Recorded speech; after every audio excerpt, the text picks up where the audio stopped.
everyone. Salam, Namaste, Adab, and welcome to today's event. Today, we are going to discuss on Nehru's legacy, the making and unmaking of modern India. And the speakers are Professor Mridula Mukherjee, Professor Aditya Mukherjee, both professors of contemporary Indian history, retired from Center for Historical Studies, Jawaharlal Nehru University. And both are well-known uh, historian and well-known Nehru scholars. And the sole discussant here is Professor Gohar Raza Saab, who is going to introduce them formally, as well as at the end of their talk will make some concluding remarks. And so welcome you all. I'm not going to say anything beyond this, except to elaborate on Gohar Raza Saab.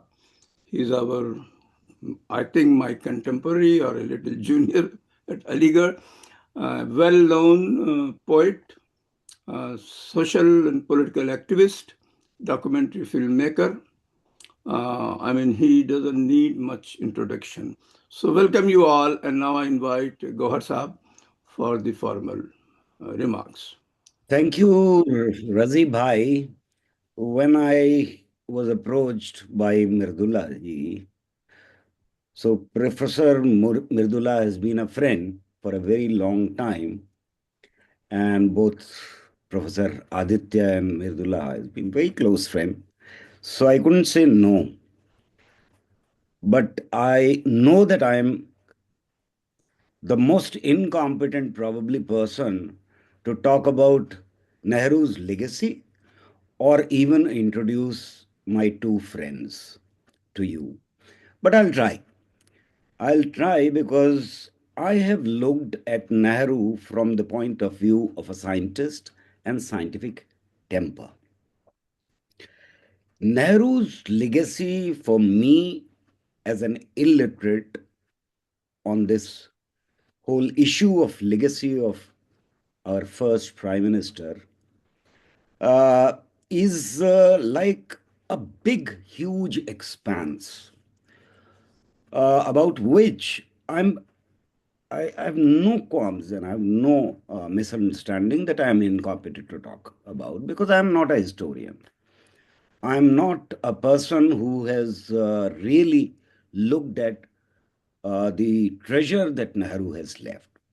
But why I'm saying that it's a huge expanse? Because Nehru got India when India was bruised, when India was uh, a country which had been completely dilapidated and left in a dire state by the British imperialism. And Nehru had to build it. Gandhi was murdered. Nehru had to build the entire country afresh. There was no blueprint for it. There was no precedence before him to build a country.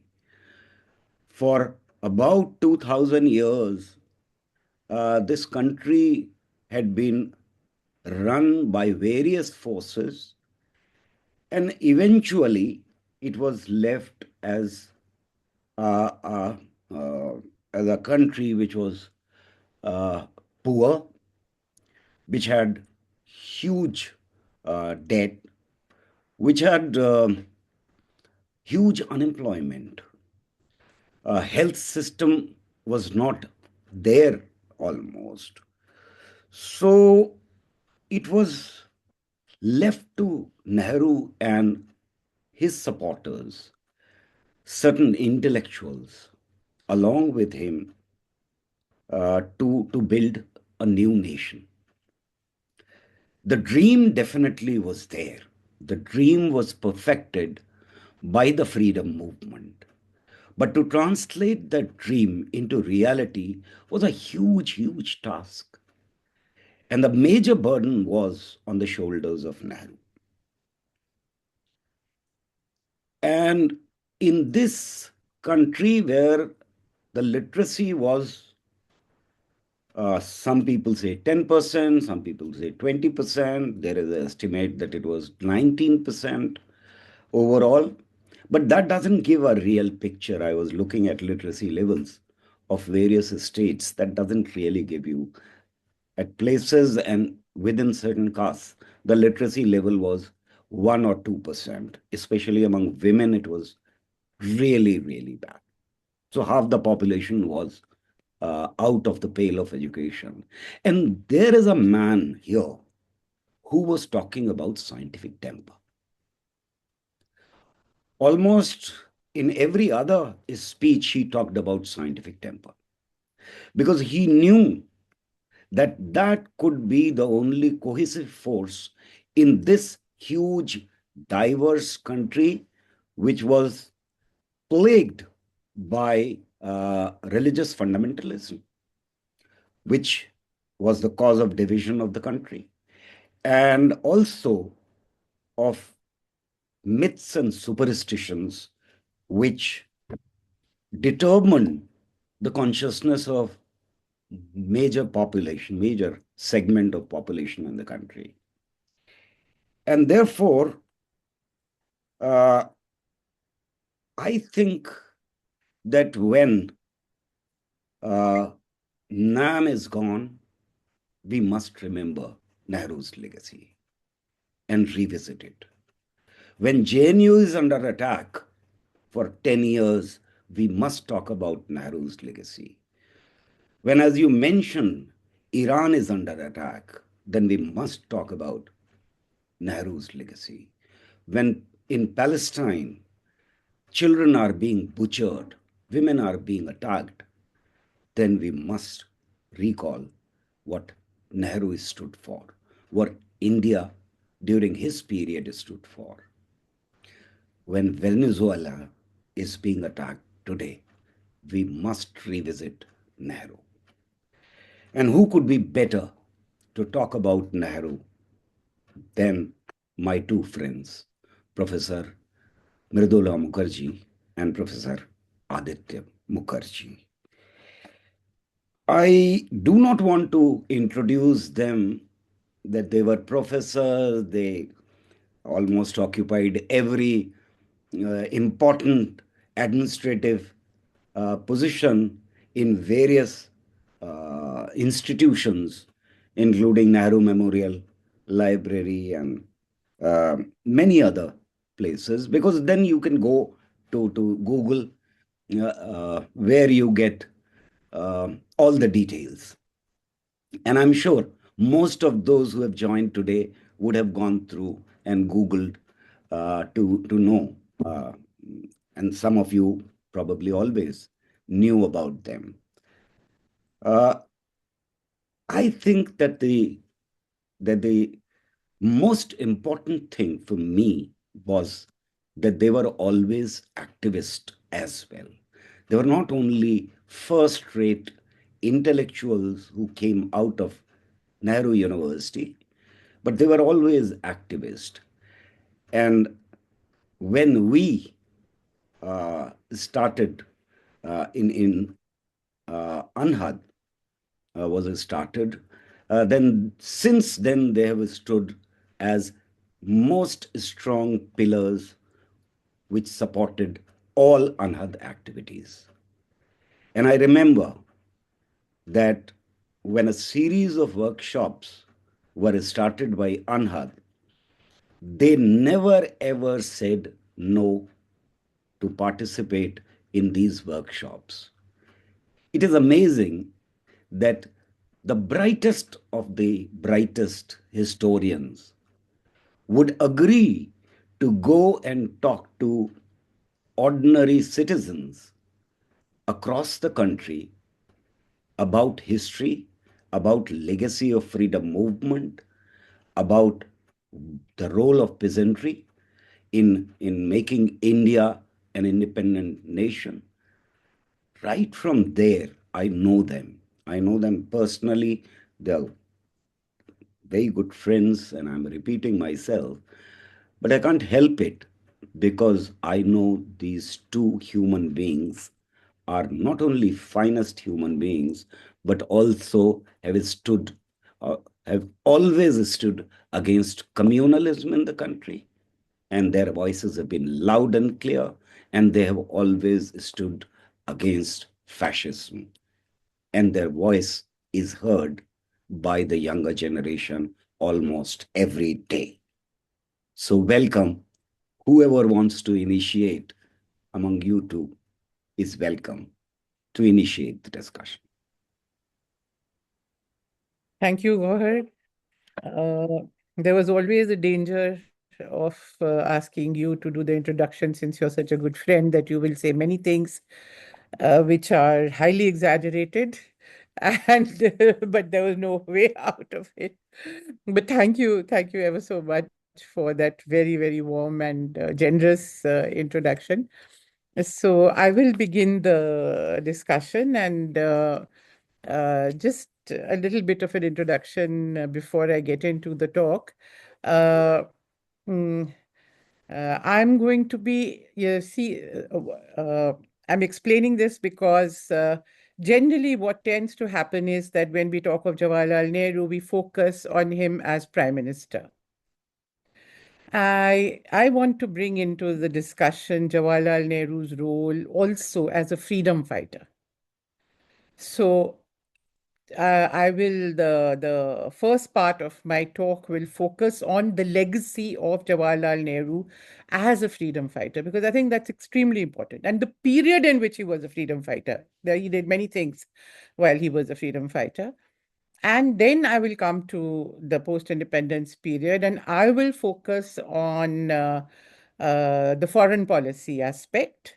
And then later, Aditya will take up many of the other aspects of Jawaharlal Nehru's legacy. So, with that little introduction, let me begin. Just one sec. Just give me a moment.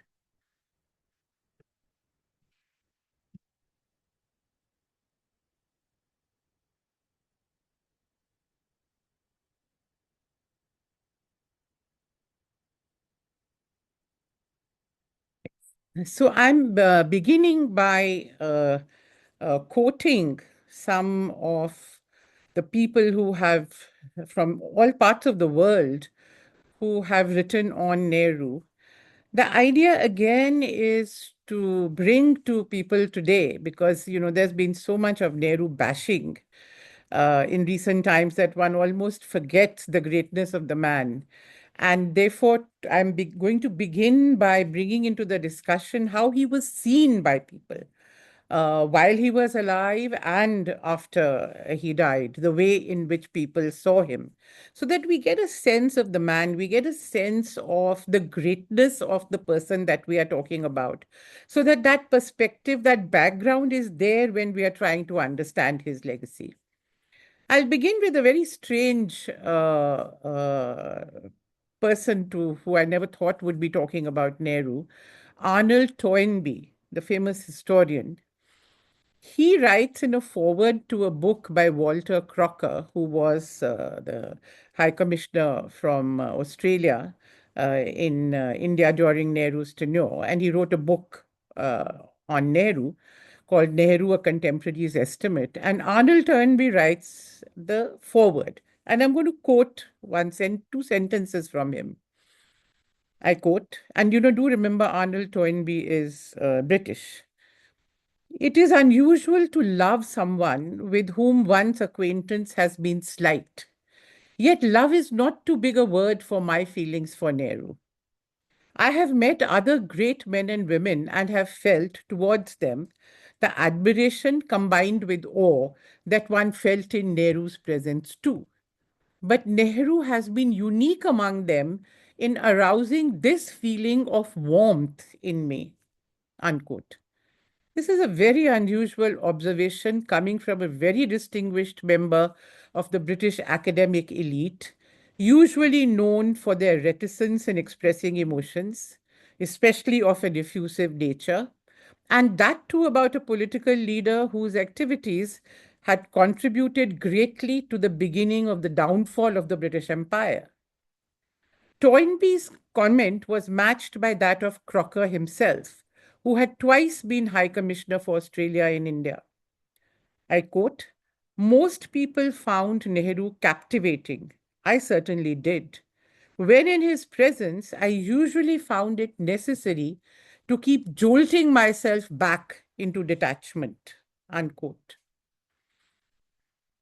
I would also like to quote from somebody who these days is projected not just as Nehru's political rival, but almost like an enemy and almost like an ancestor of the Sangh Parivar. Sardar Vallabhbhai Patel, who of course remained a congressman and a loyal congressman all his life, a loyal follower of Gandhiji and a firm comrade of Jawaharlal Nehru. This is what Sardar Vallabhbhai Patel had to say about him. He called him the idol of the nation, the leader of the people, and the hero of the masses, whose noble record and great achievements are an open book. And he is a priceless possession of a free India. There's a very interesting incident in which he and Jawaharlal Nehru, Patel and Jawaharlal Nehru, were to speak at a huge public meeting in Bombay. And they were sitting, waiting on the dais. And with him was a journalist, American journalist, well known, called Vincent Sheen. And Sheen remarked that, my God, that's a huge crowd of more than 3 lakhs of people that have come to hear you and Nehru, he said to Vallabhbhai. And Vallabhbhai replied, I quote, "They come for Jawahar, not for me," unquote. Bhagat Singh called him a true revolutionary who wants to bring in a revolution and change the existing system altogether. An epical change maker who is fueling not just the heart, but also the mind. Again, Bhagat Singh was not a follower of Nehru, but an admirer, somebody who was charting out his own path, we all know. Again, being the multifaceted human being that he was, different people were attracted by different talents that he possessed. The well-known writer Kartar Singh Duggal appreciated the way that Nehru had with words. I quote, "He molded his words with an uncanny musical perception. Essentially an artist, he at times rose to truly poetic heights in his phrases. With his sensitive mind, he seemed to be restoring to literature values which it had lost since it was divorced from the spoken word." Unquote. If doubts remain about the exceptional qualities of the writer of Jawaharlal Nehru, they should be dispelled on reading the following account of Sheikh Abdullah's reaction at Nehru's death. The two had been the best of friends, but a turn of fate found Sheikh Abdullah in jail under Nehru's watch in August 1953, where he stayed till he was released just before Nehru's death in 1964. One would legitimately expect him to nurse some feeling of having been wronged. Instead, what we find is that he breaks down when he hears of Nehru's death in Pakistan, where he had been sent by Nehru to seek a solution to the Kashmir issue immediately after being released from jail. He rushed back to Delhi for the funeral and, unable to contain himself when Nehru's body was consigned to the flames, before the fire had died down, he leapt onto the platform and, weeping unrestrainedly, threw flowers into the flame. He also accompanied the ashes to their final resting place in the waters of the Sangam at Allahabad. We also know that there is another aspect to Jawaharlal Nehru, and with no less than some of the others that we will be talking about. He was among the most prolific writers and, of course, speakers known to us. His selected works, and these are selected works, not collected works, have reached 100 volumes. And these do not include his numerous books, which are among his major works, like Glimpses of World History, an autobiography, The Discovery of India. In fact, Gandhiji appears to be his only rival with 100 volumes of collected works. Even Churchill, who was such a prolific writer and speaker, His collected works number 38 volumes, and these include his books. In fact, Nehru's letters to the chief ministers, which he wrote after independence, just those letters make up 5 volumes by themselves. I am talking about these aspects of Jawaharlal Nehru's life because I think that when we are trying to understand his legacy, it is not just his legacy as a politician. And also, I would also like to say that he was an integrated personality. Even the politician in him was deeply linked to the other aspects of his personality. That what Gohar said in the beginning, that he was always talking about scientific temper, had to do with the fact that he was a Renaissance man. He was a highly educated, deeply empathetic man, always in tune with what was going on. I'll just give you 1 or 2 examples from his major work, Glimpses of World History, to which I think even today one can read with profit, and there are few substitutes. There are chapters in the Glimpses of World History on the rise of fascism and Hitler. And if you just look carefully at the dates when they were written, they were almost contemporaneous. And they have such acute understanding of the phenomenon of fascism and of Hitler. We know as historians that, it takes a gap between the happening of the occurrence of an event and the capacity to analyze it, to look back at it, to look at all aspects of it and come. But if you see Nehru's chapters on fascism and Hitler and Mussolini in that book, it seems as if they have been written now. With the hindsight of a historian, they have that kind of width of understanding. And I could go on giving you so many examples.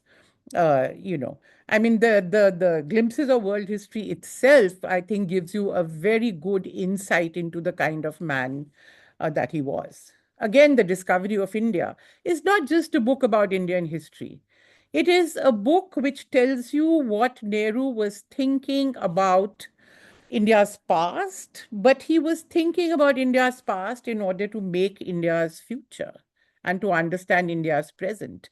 For him, clearly, the discovery of India, the writing of it, the research into it, was his preparation for building post independence India. Because he knew that now that the British rule is going to come to an end, India is going to be independent. You know that Discovery of India was written when he was in jail for the Quit India movement, that is from 1942 to 45. He wrote it in a period of about 5 or 6 months in 1944. That itself is amazing. And if you see the manuscript, which is there in the Nehru Memorial Museum and Library, handwritten manuscript, written in jail, it is written in longhand and with virtually no scratching and no rewriting. I mean, that too tells you something about the intellectual capacities of the man. So when we are therefore talking about a person who had extraordinary range of capabilities, talents, accomplishments. And of course, I'm going to talk about his role as a freedom fighter. Uh, but again, I would like to emphasize that all these writings, that his, in fact, major books that he wrote took place during the course of the freedom struggle. He wrote his letters from a father to a daughter during his first jail term. He wrote his autobiography in the mid 30s. And then he writes glimpses, of course, is contemporaneous with the early period also.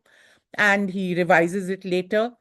And Discovery of India, he writes, as I just said, in 1944. All this, in fact, he used to laugh and say that I need to actually, after independence, that, I need to go back to jail now to be able to write again. Doesn't seem I'm capable of doing any good work anymore because all my time is taken up with these petty administrative issues. So I will now talk about since my time is very short, so I'll have to make it very brief. I will talk now briefly about his uh, role as a freedom fighter, because I think, again, the range of his concerns and involvements is very crucial even to understand his role as prime minister and the kind of work that he did as prime minister. Most people do not know, or if they know, they forget that one of the first things that Jawaharlal Nehru did when he got drawn into the freedom struggle in 1920, in the non-cooperation movement, he had involved little bit of involvement before that in the Home Rule League movement, and during Jallianwala Bagh incident, he accompanied the inquiry committee. His father was a member, and C.R. Das and Mahatma Gandhi, so he was very much there on the spot in Amritsar. But really, in a big way, he jumped into the movement when Gandhiji gave the call for non-cooperation. That is in 1920, August onwards. The first thing that he gets involved with in a serious way is in the Kisan movement in Awadh. In fact, if you read his autobiography, you will see how, in great detail, and then also there are contemporary articles which he writes in the newspapers at that time, reporting on what's going on, how he is spending days on end in the summer of 1920, 1921 also, in the villages of around Allahabad. This is mainly the districts of Raebareli, Hardoi, Sultanpur. And he is living in the huts of the villagers. He's walking for miles and miles. He's addressing meetings. In fact, he says, I learned public speaking for the first time talking to the peasants. And I got over my hesitation and reservations because I was not ever a good speaker. And I was very self conscious because these were such simple people. I could not possibly be embarrassed talking to them. So that's how I learned how to speak, how to give public speeches. So this is, I think, in Nehru's own growth, intellectual and political growth, his early deep involvement in the Kisan movement in UP during the course of the non-cooperation movement was crucial. And in this movement, there had been incidents where firing had been done on peasants. The zamindars, the talukdars, in cahoot with the government, had taken very repressive action. Nehru wrote about it in the press. He was hauled up. He was, in fact, tried also for his involvement in this movement. I think we cannot understand his commitment to zamindari abolition. We cannot understand his identification with the poor, with the peasants, with the workers, his socialist ideas, unless we go back and understand his real life experiences in the freedom struggle. And that is why I'm taking you back, so that the formation of Jawaharlal Nehru as a political and a social being has very much to do with his own deep involvement with the real life struggles and problems of the Kisans. So this period is very, very crucial.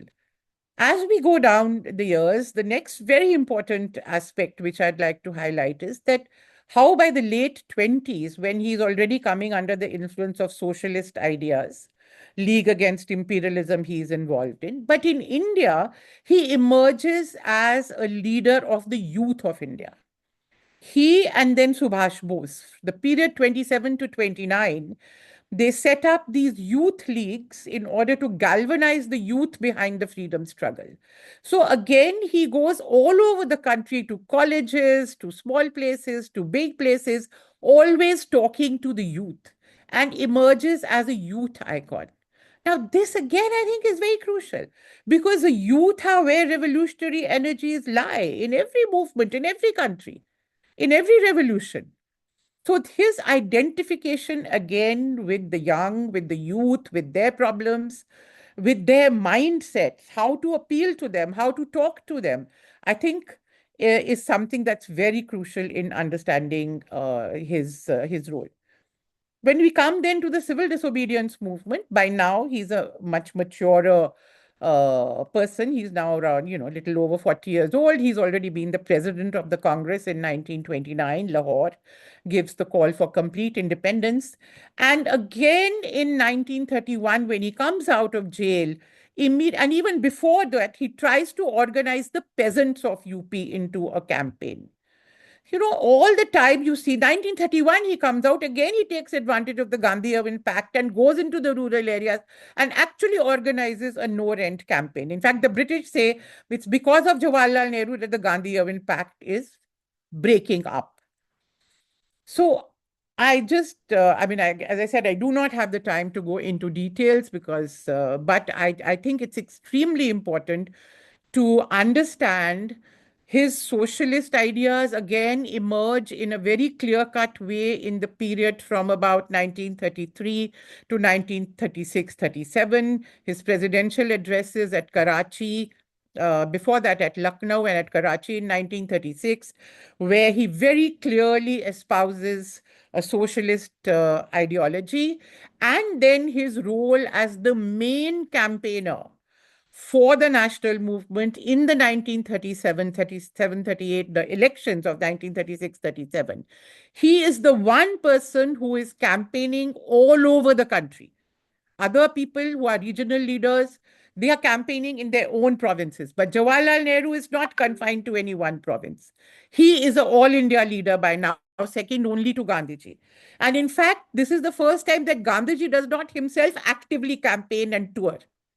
For the civil disobedience movement of 1930, Gandhiji had been preparing for the previous few years. He had gone all over India, mobilizing people.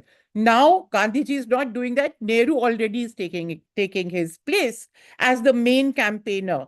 So he is emerging as the mass leader by the middle and late of 1930s.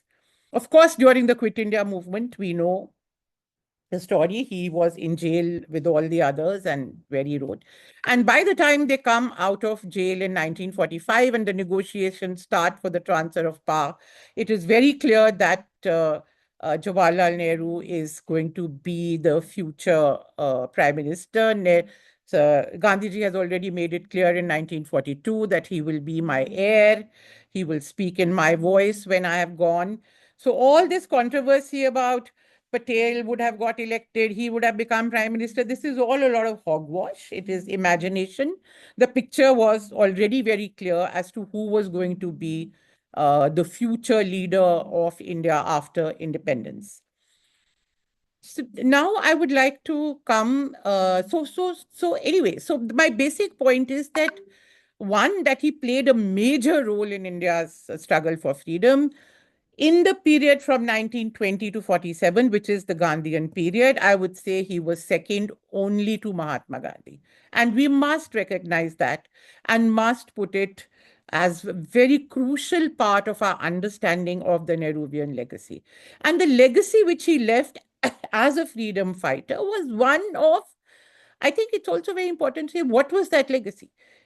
He was recognized as an extremely principled leader with great integrity, courageous, physically courageous, vigorous, touring everywhere. Somebody who was on the field, leading from the front, not just an intellectual, but also a great fighter. So I think these images and these kind of traits of his capacities, his personality is very, very crucial if we want to if we want to understand him later. I don't know how much time I have, but maybe I can take just 5 or 6 minutes to talk about the foreign policy. One sec.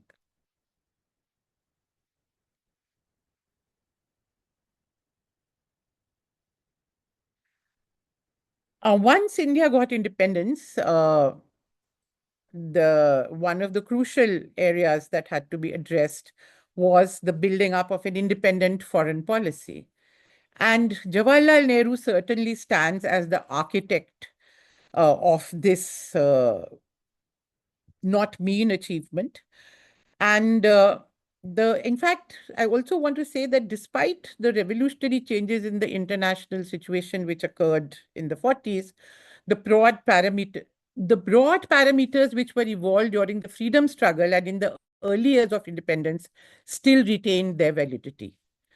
Because already during the period of the freedom struggle, a foreign policy. The Congress had evolved a foreign policy. It had been very vocal on international affairs, especially from the 30s onwards when fascism had come into prominence.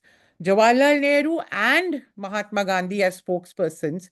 In fact, Gandhiji is known to have said that if ever a war can be justified, it will be the war against Hitler, where a whole race is being subjected to genocide. He used the word genocide.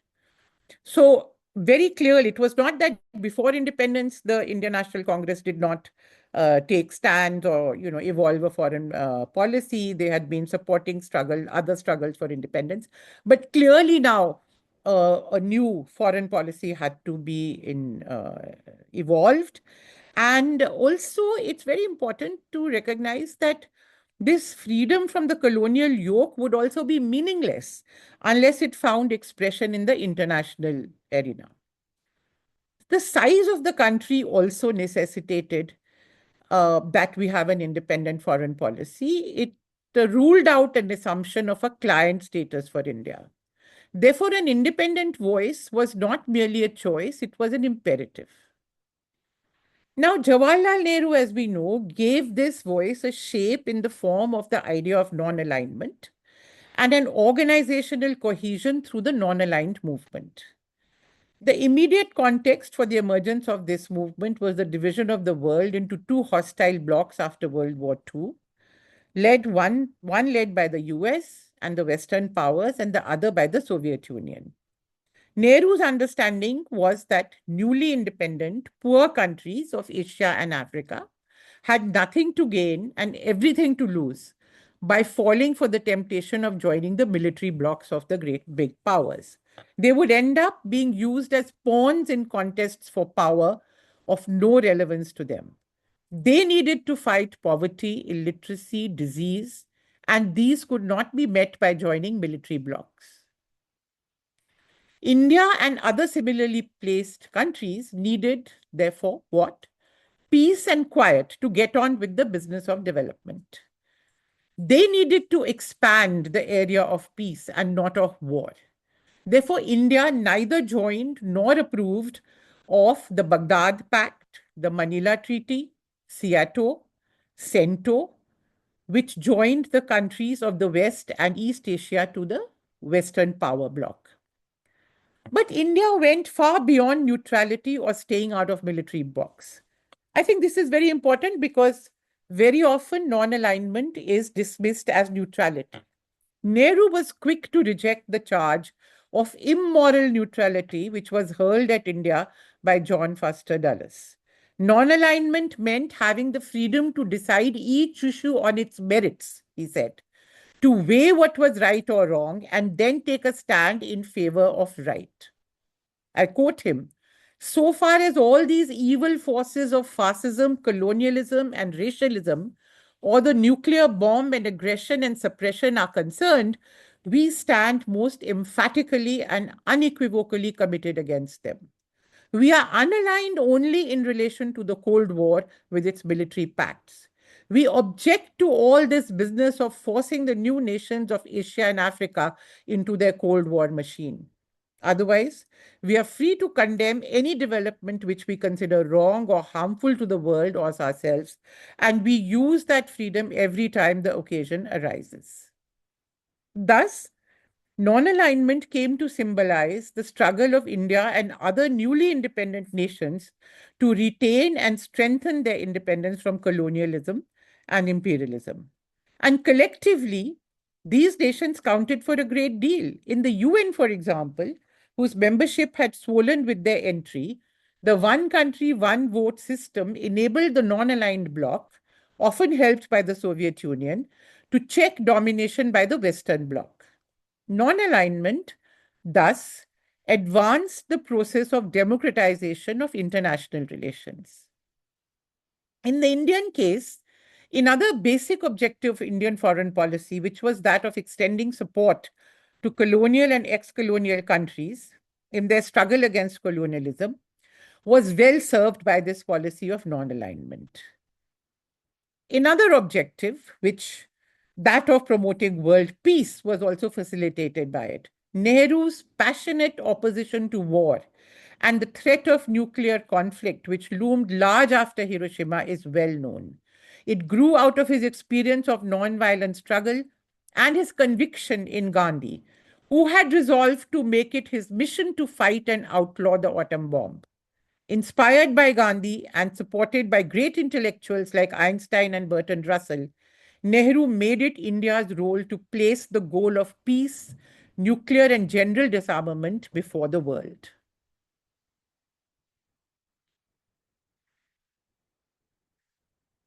I would like to remind you that even before India became formally independent, in March 1947, at the inspiration of Jawaharlal Nehru, an Asian Relations Conference was held in Delhi, attended by more than 20 countries. This was about 4 months before independence. The tone of the conference was Asian independence and assertion on the world stage. Nehru invited while this conference concerned itself with general issues, the next Asian Relations Conference was called in response to a very specific problem, the Dutch attempt to recolonize Indonesia in December 1948. Nehru invited states bordering the Indian Ocean, and most Asian countries, as well as Australia, came. The conference resolved to deny all facilities to Dutch shipping and sent its resolutions to the UN. Within a week, the Security Council resolved that a ceasefire be declared and Indonesian national government be restored. The decolonization initiative was carried further at the Asian Leaders Conference in Colombo in 1954, Afro-Asian Conference called by India and other Colombo powers in Bandung, Indonesia in 1955, and this was also then a precursor to the Belgrade Non-Aligned Conference as it passed resolutions on world peace and dangers of nuclear weapons. The pinnacle, of course, of Nehru's efforts was reached in 1961 when he stood with Nasser of Egypt and Tito of Yugoslavia to call for nuclear disarmament and peace in Belgrade. By now, he was convinced that the remnants of colonialism would give way soon, and the next challenge the world faced was that of preventing a nuclear war. One of the great advantages also to India of this policy of non-alignment and not signing up with either bloc was that she could actually take help from both the Western bloc as well as from the Soviet bloc for her own needs, especially of building up her industry, of building up her defense capacities. India, for example, bought arms, aircrafts from France, from UK, from the US, from the Soviet Union. And she did this continuously right through. Also, when we had to build up our public sector, we were able to call upon the Soviets, the British, and other countries to come and help us in the big building up the big steel plants. I will just round up this part, and I will end there by saying that the world too recognized the value of India's independent role and the value of Nehru's moral voice. Today, again, it is quite fashionable to make fun of Nehru and say, when you don't have the guns to back you, what is the use of a loud voice? Nehru actually showed that even though we were poor, even though we had still a long way to go in terms of development, but if you took the right stand, if you took the right moral stand, and if you spoke the right language, which the world needed at that time, people did listen. And if you were consistent and if you were sincere in what you said. In fact, right from 1947, India got to play a major role in international conflicts. In 1947 itself, KPS Menon was asked to chair a UN commission in Korea, where the war was going on between the Western Bloc and the Eastern Bloc. And it played a major role in subsequent years also in the whole Korean episode. I have no time to go into it. And played a really a major role. Similarly, in the conflict in Indochina, again, India played a major role in de-escalating it and in trying to bring the countries together. One can give you so many. In Congo, for example, the Indian UN peacekeeping forces were largely manned by Indian troops and actually managed to save the country from being completely taken over by the colonial powers after Patrice Lumumba was actually murdered. So there are many, many examples of great success of Indian foreign policy. I will not go into now at this stage of what are the challenges. We all know what has happened to our foreign policy. We all know how many friends we have today.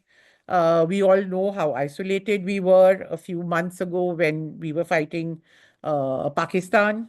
We all know where we stand vis-a-vis the US today. We all know where we stand vis-a-vis China today, where we stand vis-a-vis Bangladesh, where we stand vis-a-vis Pakistan. So it's not something I have to elaborate, but we can get back to that in the discussion and later. So I'll stop now and thank you very much for giving me this opportunity. Professor Aditya,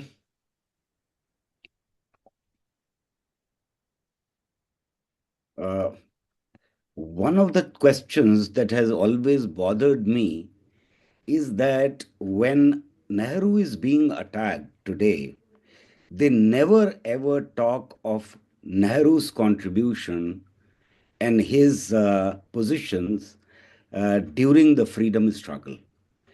It is only after independence that is focused by the reactionary forces. Will you please deal with that as well? Yeah, in fact, thank you, Gauhar. That is why in Mridula's presentation today, the beginning was with Nehru's contribution to the freedom struggle.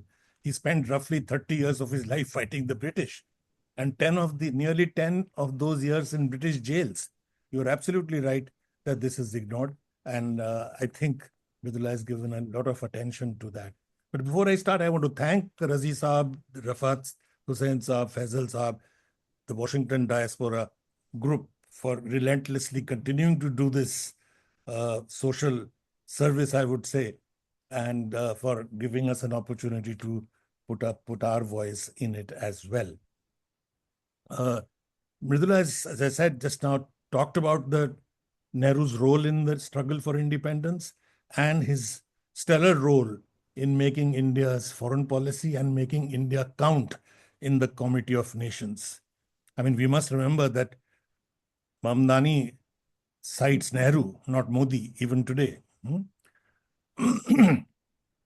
She has also said that Gandhiji chose Nehru as a successor, and the reasons are for that. And one of the main reasons for that was that Nehru represented the values of the freedom struggle, which was the consensus value of the entire spectrum of the freedom struggle, 100-year-old freedom struggle, from the entire spectrum, meaning from Dadabhai Naoroji to Gandhi to Nehru to Bose to Patel to Bhagat Singh, everybody. There was a consensus on certain basic principles which Tagore called the idea of India. And Nehru was the person who was seen as the most capable of carrying it forward after independence. So I will focus essentially on how he takes these other elements of the idea of India after independence, what contributions he has to make and what we have done with them. Now, the critical to these, to the vision of the freedom struggle, which was, as you know, not shared only by the communalists and the loyalists, were basically 5 principles: sovereignty, democracy, secularism, a pro-poor orientation, and a scientific temper. Now, I will take just 2 minutes each, maybe a little more at times, on saying what Nehru had to do, what he did about them, and where we are going now. On sovereignty, Mridula has already spoken about how sovereignty meant not only India's independence, but supporting anti-imperialism globally. But within India, the first thing that Nehru says is that at independence, we have one political independence, but we have no economic independence. In other words, we are virtually a neo-colony. That is, we are dependent precisely on the countries, the advanced countries or advanced capitalism from which we have got independence. We are now dependent on them for any growth. because any growth requires investment, any investment requires machinery, and at independence, we produced none. 95% of even machine tools like pliers and wrenches had to be imported at independence. So, as Gower said in the beginning, what did he inherit? What mud and filth, as Tagore had put it in his language. So from that, you have to now build an independent economy. And that is what it does using the public sector and using what is now called the Nehru-Malanobis strategy. And the results are phenomenal. At independence, you had to import nearly 100% of your machinery. By 1960, you had to import only 43%. And by 1970, only 9%. In other words, the bulk of your growth you could now manage on your own. It is this which enabled an independent foreign policy. It is this which enabled India to lead 100 countries, more than 100 countries in the non-aligned movement. No shouting of Atmanirbhar or Vishwaguru would achieve these results unless the basic economic reality itself was changed. I mean, we should see what China has done to understand this even better. Sovereignty also meant self-reliance in science and technology, or the knowledge sector as it is now seen. And Nehru anticipated the knowledge revolution, an aspect which is rarely highlighted. We talk of the 50s and 60s, we talk about the temples of modern India being steel plants and irrigation dams and this, that, and the other. But it is from the 50s that Nehru is focusing, from the 50s itself, focusing on the knowledge sector. Each institution that you can think of, not only in the scientific field, but almost any knowledge field, were created in the 50s and 60s. You would be amazed if you were to put them all together. It's not only the IITs and the IIMs and the CSIR and the Atomic Energy Commission and the Bhabha Atomic Research Center, though it's interesting to note that the first atomic reactor goes critical by 1956. The first rocket is fired by 1963. And this is when you're starting, as Gower said, from zero. It was an amazing achievement. So apart from that, the National Physical Laboratory, the Chemical Laboratory, the AIMS, the DRDO, all were done in the 50s and 60s. In addition, the Sahitya Academy, the Sangeet Natak Academy, the Lalit Kala Academy, the Film Institute, the National Institute of Design, the NCERT, the National Council of Advanced Economic Research, all were done in the 50s and 60s.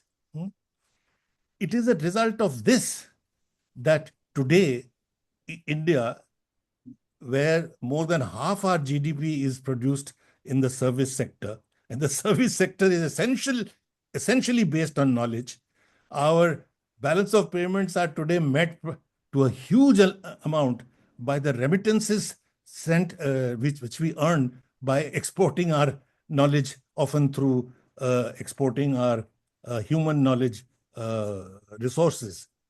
So what India owes to Nehru for this is an amazing part, and the beneficiaries of this today, all the doctors and the engineers and that we produce, seem to think that had Nehru not been there, where we would have gone. But the fact is that they are a product of precisely the Nehruvian effort in that period.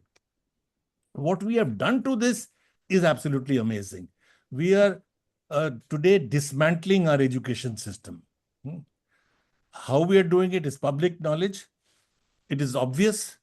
Otherwise, we won't have lakhs of our students, literally lakhs of our students going all over the world to obscure parts, some of whom I've come to know only when there is a war there or some natural calamity and our students have to come back. We are running all over the world, and, because we have destroyed and are in the process of dismantling our education system. I'll come again to that a little bit later. Coming to democracy. For Nehru, democracy was a non-negotiable. He said, as he said, I'm quoting him, I would not give up the democratic system for anything. It is this commitment to democracy, and this I want to highlight, something it is not often noticed. It is not pushing his own personal belief using a majority, a huge majority, or his personal prestige, which enabled what was called the Nehruvian consensus. Do notice that ours was a revolution which was not followed by a civil war. The French Revolution was, the Russian Revolution was, the Chinese Revolution was. There was suppression. 20 to 60 million people died in China because of the Great Leap Forward and the Cultural Revolution and whatnot. In India, nothing of the sort. He was able to carry from the left to the right, from the capitalist to the communist parties all together through this process of nation building. And that was one of the greatest achievements. And it was possible because he kept within the democratic framework. Now, one must also emphasize that Nehru was doing something which was unique in world history, and he was aware of it. He said that there is no guidance from history. No country in the world, and I can say it with some confidence, made the transition to industrialism. No country in the world made it with democracy and with independence. So it was a remarkable achievement, remarkable experiment that Nehru makes, and it was recognized by economists and political economy scholars the world over at that time in the 50s and 60s, that this is a very unique attempt. Also, Nehru is very clear what he means by democracy. First of all, it means civil liberties, free speech, free press. No cartoonist, no stand-up comedian had to go to jail before he even cracked a joke. Or no reporter had to go to jail because he was going to report something. I mean, these are all cases very well known that are happening to us in India. The right to free speech, the right to free assembly. That is, you can have processions, you can meet, large number of people can meet, assemble together and plan something. It was a right which is given in our constitution, which has been completely taken away. Even our parliamentarians now today cannot stand in front of the parliament and assemble together and protest. Even when Delhi is choking in a virtual gas chamber, mothers and children cannot come together in India Gate and protest. They were picked up and taken away. So this right to assembly has virtually disappeared. You would be surprised how difficult it is for anybody to hold a meeting which is critical of the government anywhere in large parts of the country. Fortunately, we are still a very large country, and there are parts where much more independence is still available. For Nehru, democracy also meant respect for the opposition. As he said, I'm quoting in 1950, I am not afraid of the opposition in this country. I do not want in India to be a country in which millions of people say yes to one man. I want a strong opposition, he said. And what are we doing? We are talking of mukti from the opposition. Congress mukt, Lutyens Delhi mukt, civil society movements mukt. In fact, all civil society movements people are now called Andolan Jivi by our Prime Minister. And Andolan Jivis, he says, are parjivis. They are parasites. In other words, you need a Bharat which is mukt from all opposition and which only produces bhakts and not citizens of a republic, not citizens of a democratic republic who are supposed to raise questions and oppose the government. Lastly, for democracy, democracy meant independent institutions. The judiciary, the bureaucracy, I have no time to discuss all that. But above all, I want to focus on one. He focused on the independence of universities. A university, he says, I'm quoting him, he said it in December 47, immediately after independence. What a university should be. He says, a university stands for humanism, for tolerance, for reason, for the adventure of ideas, and the search for truth. If a university discharges their duty adequately, then all is well with the nation and the people. And then, as if anticipating what is happening today, he says, but if the temple of learning itself becomes a home of narrow bigotry and petty objectives, how then will a nation prosper or a people grow in stature? And that is what we are doing to our universities. the best of our universities, like my own, Jawaharlal Nehru University, is attacked in the same manner as Hitler attacked Frankfurt University, and for the same reasons. Peter Drucker, the famous management guru, has written extensively on this, why Frankfurt was attacked, because it was a free-thinking place where liberal thought could prosper. And similar things are happened here. JNU has been attacked, faculty is being harassed, almost in the same manner as Peter Drucker describes what happens in Frankfurt. Students are picked up, put in jail. My student, Omar Khalid, is in jail for 5 years. 5 years, and the courts do not have time to even discuss his bail, whether he should or should not get bail. Now,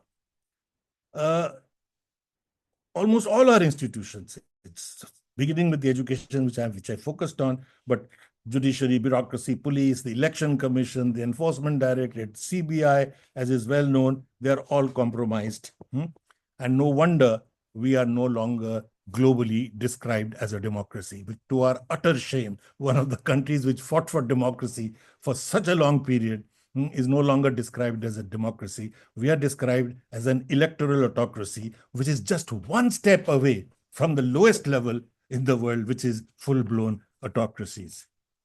On the communal question, Nehru's legacy was huge, and it's a vast subject. I do not have time to discuss those, but I'll just make 3 or 4 bullet points on what we can learn from Nehru on the communal question, on the secular. Aditya ji, you have little time. You can go for another 10 minutes if you want. Okay. Thank you so much.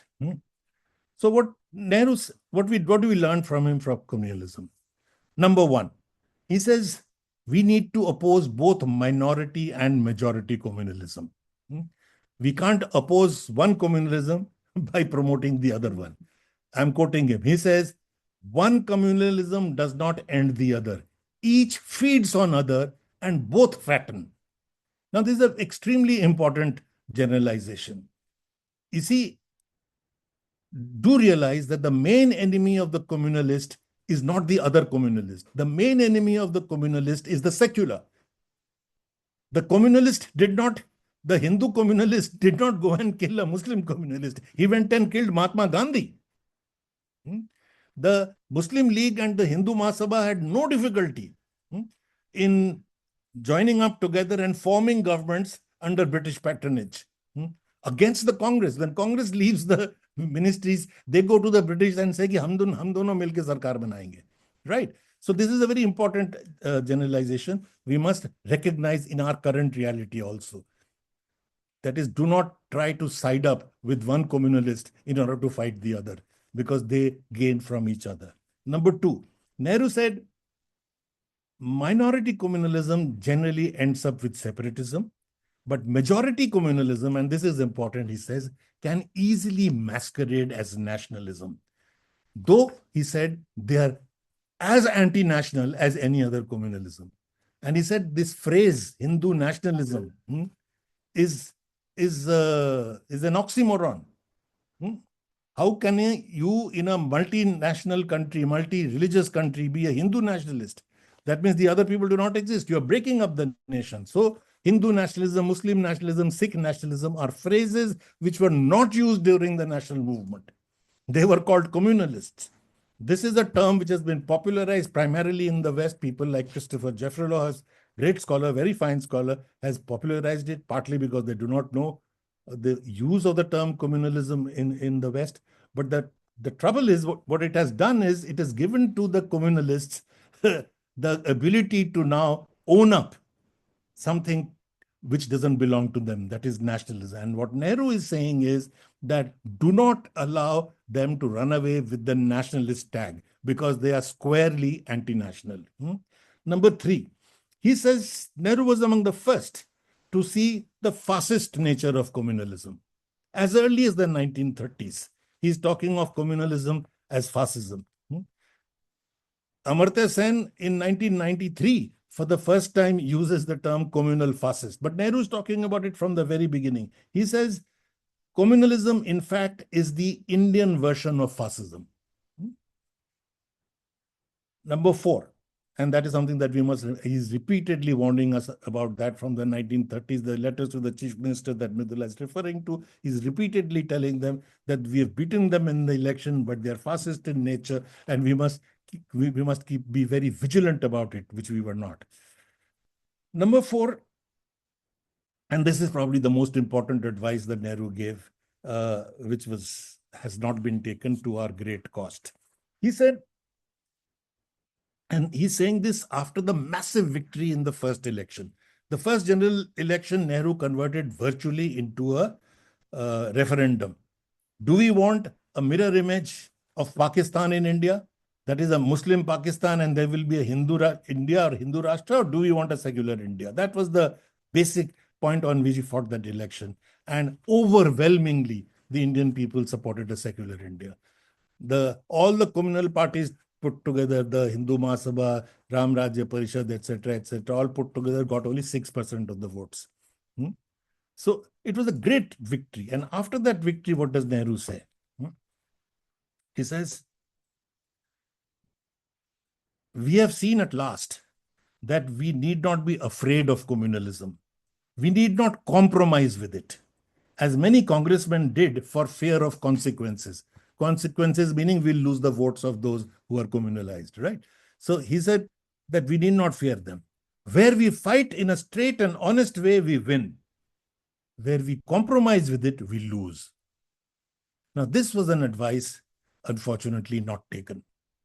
And very soon after Nehru, we see this advice being thrown overboard. Beginning with this whole Lohiite promiscuity, where you can join hands with anybody you like, so long as you can overthrow the Congress. It starts in the 1960s, and the results are that in the many states, the communalists now become respectable. People who, after the murder of the Mahatma Gandhi, were untouchables, become suddenly acceptable, made acceptable by one secular party trying to overthrow the other one and allying with the communalists. And this reached its peak during the Janata regime.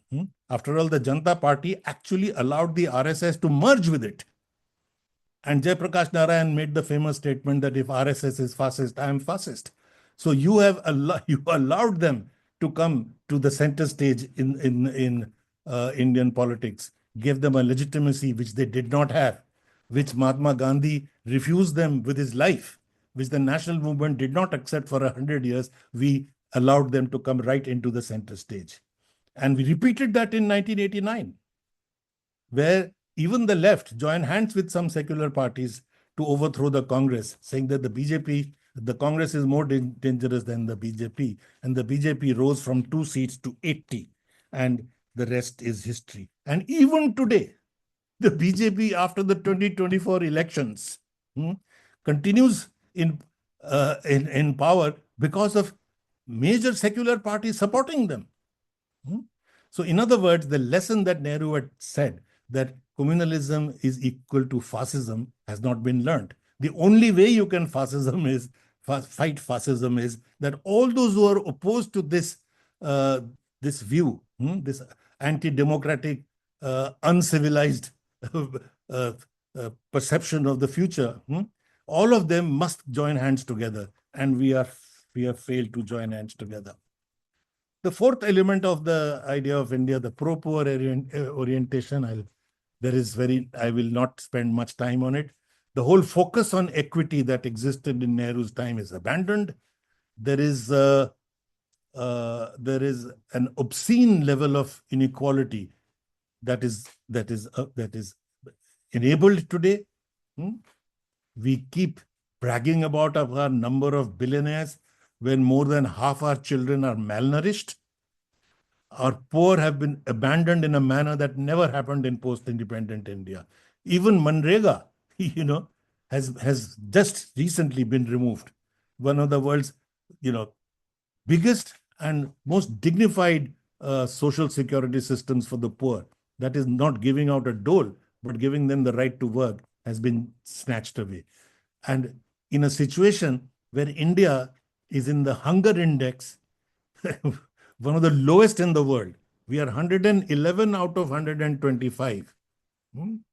We are below sub-Saharan, many sub-Saharan countries. We are below most other South Asian countries. India is 111, Sri Lanka is 60, Nepal is 69, and Bangladesh is 81. And we are told that all of them want to now come into infiltrate into India. I wonder why 81 hunger index person would want to infiltrate into a 111 hunger index country, but then that is what is argued. What has happened today is education and health are no longer considered a public good. That was one of the Nehru's major contributions, that these were seen as public good. These were responsibilities of the state. It's been taken away. They've been handed over to a rapacious private sector. So from JNU, where if you got admission, you were paid. There was no fees if you were poor. We have now reached a situation, JNU has to be destroyed and is being destroyed. You have Ashoka, just 40 miles away, where you pay 50 lakhs for a BA degree, not even engineering or medicine, no professional degree, 50 lakhs. It doesn't even belong to our country. It's a completely different imagination. Lastly, and I'll end with this, the scientific temper. Nehru elaborates it with a very, almost lyrically, as Mridula was saying, that his language is so infectious in the discovery of India. What he means by the scientific temper. What he certainly did not mean was that scientific temper meant producing engineers and doctors who would then go about funding obscurantism, hatred, historical revenge by majoritarian groups, etc., etc. That is not what he meant by scientific temper.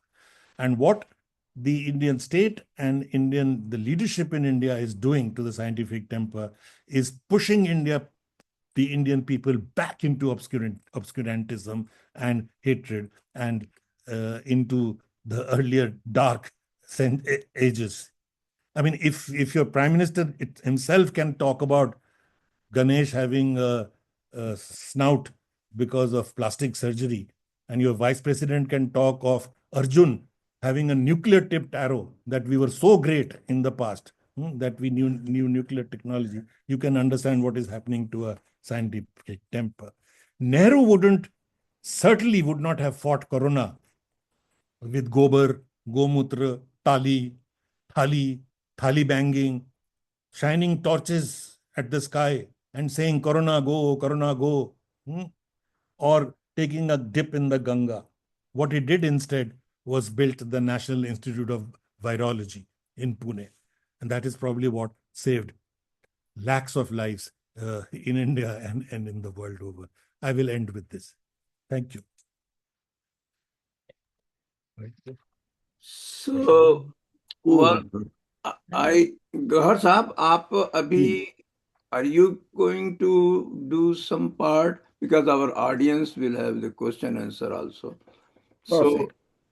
So, usually after this, we go from our audience side. But if you have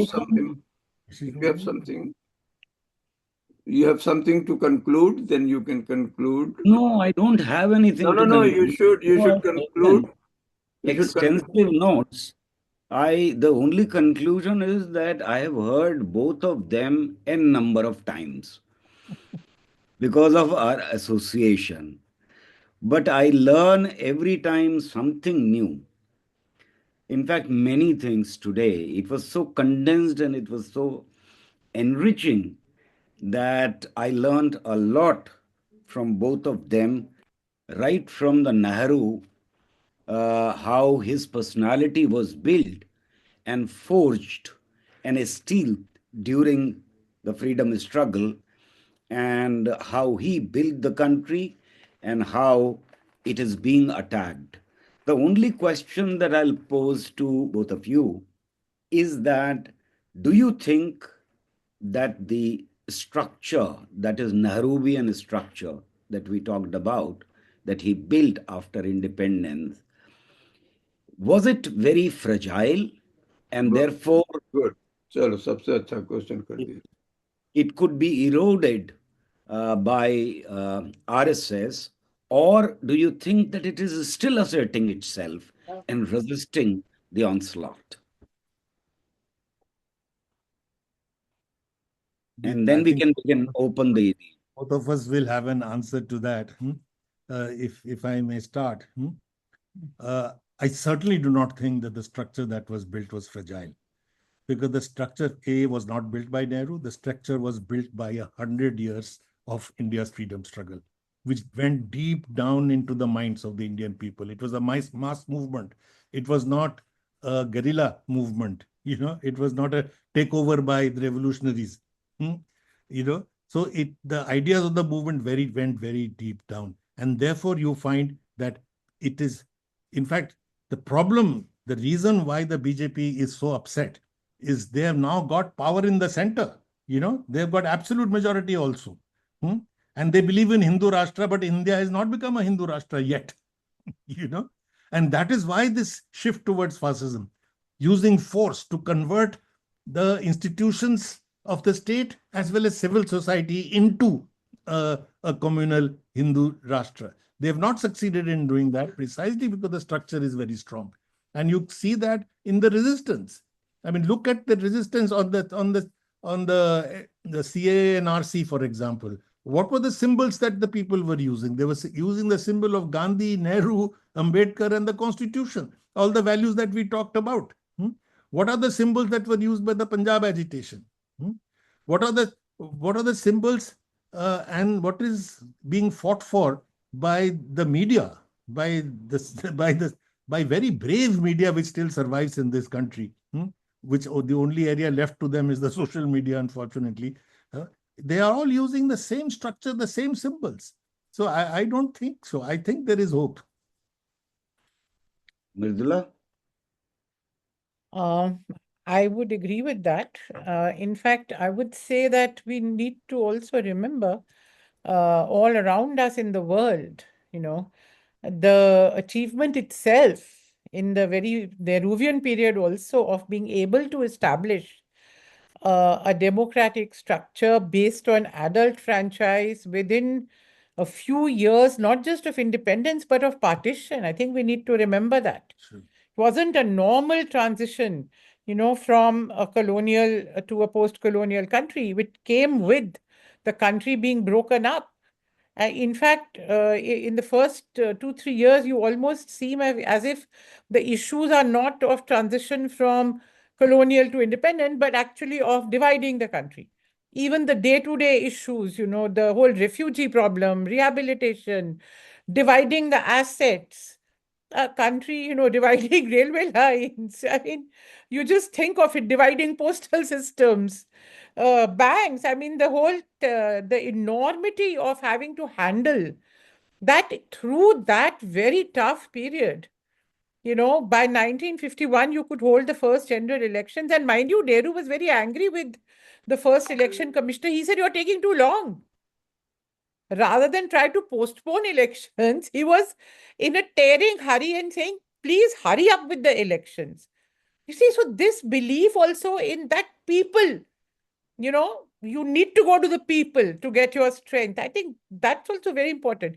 So we need to remember that it itself was a great achievement and obviously quite unique.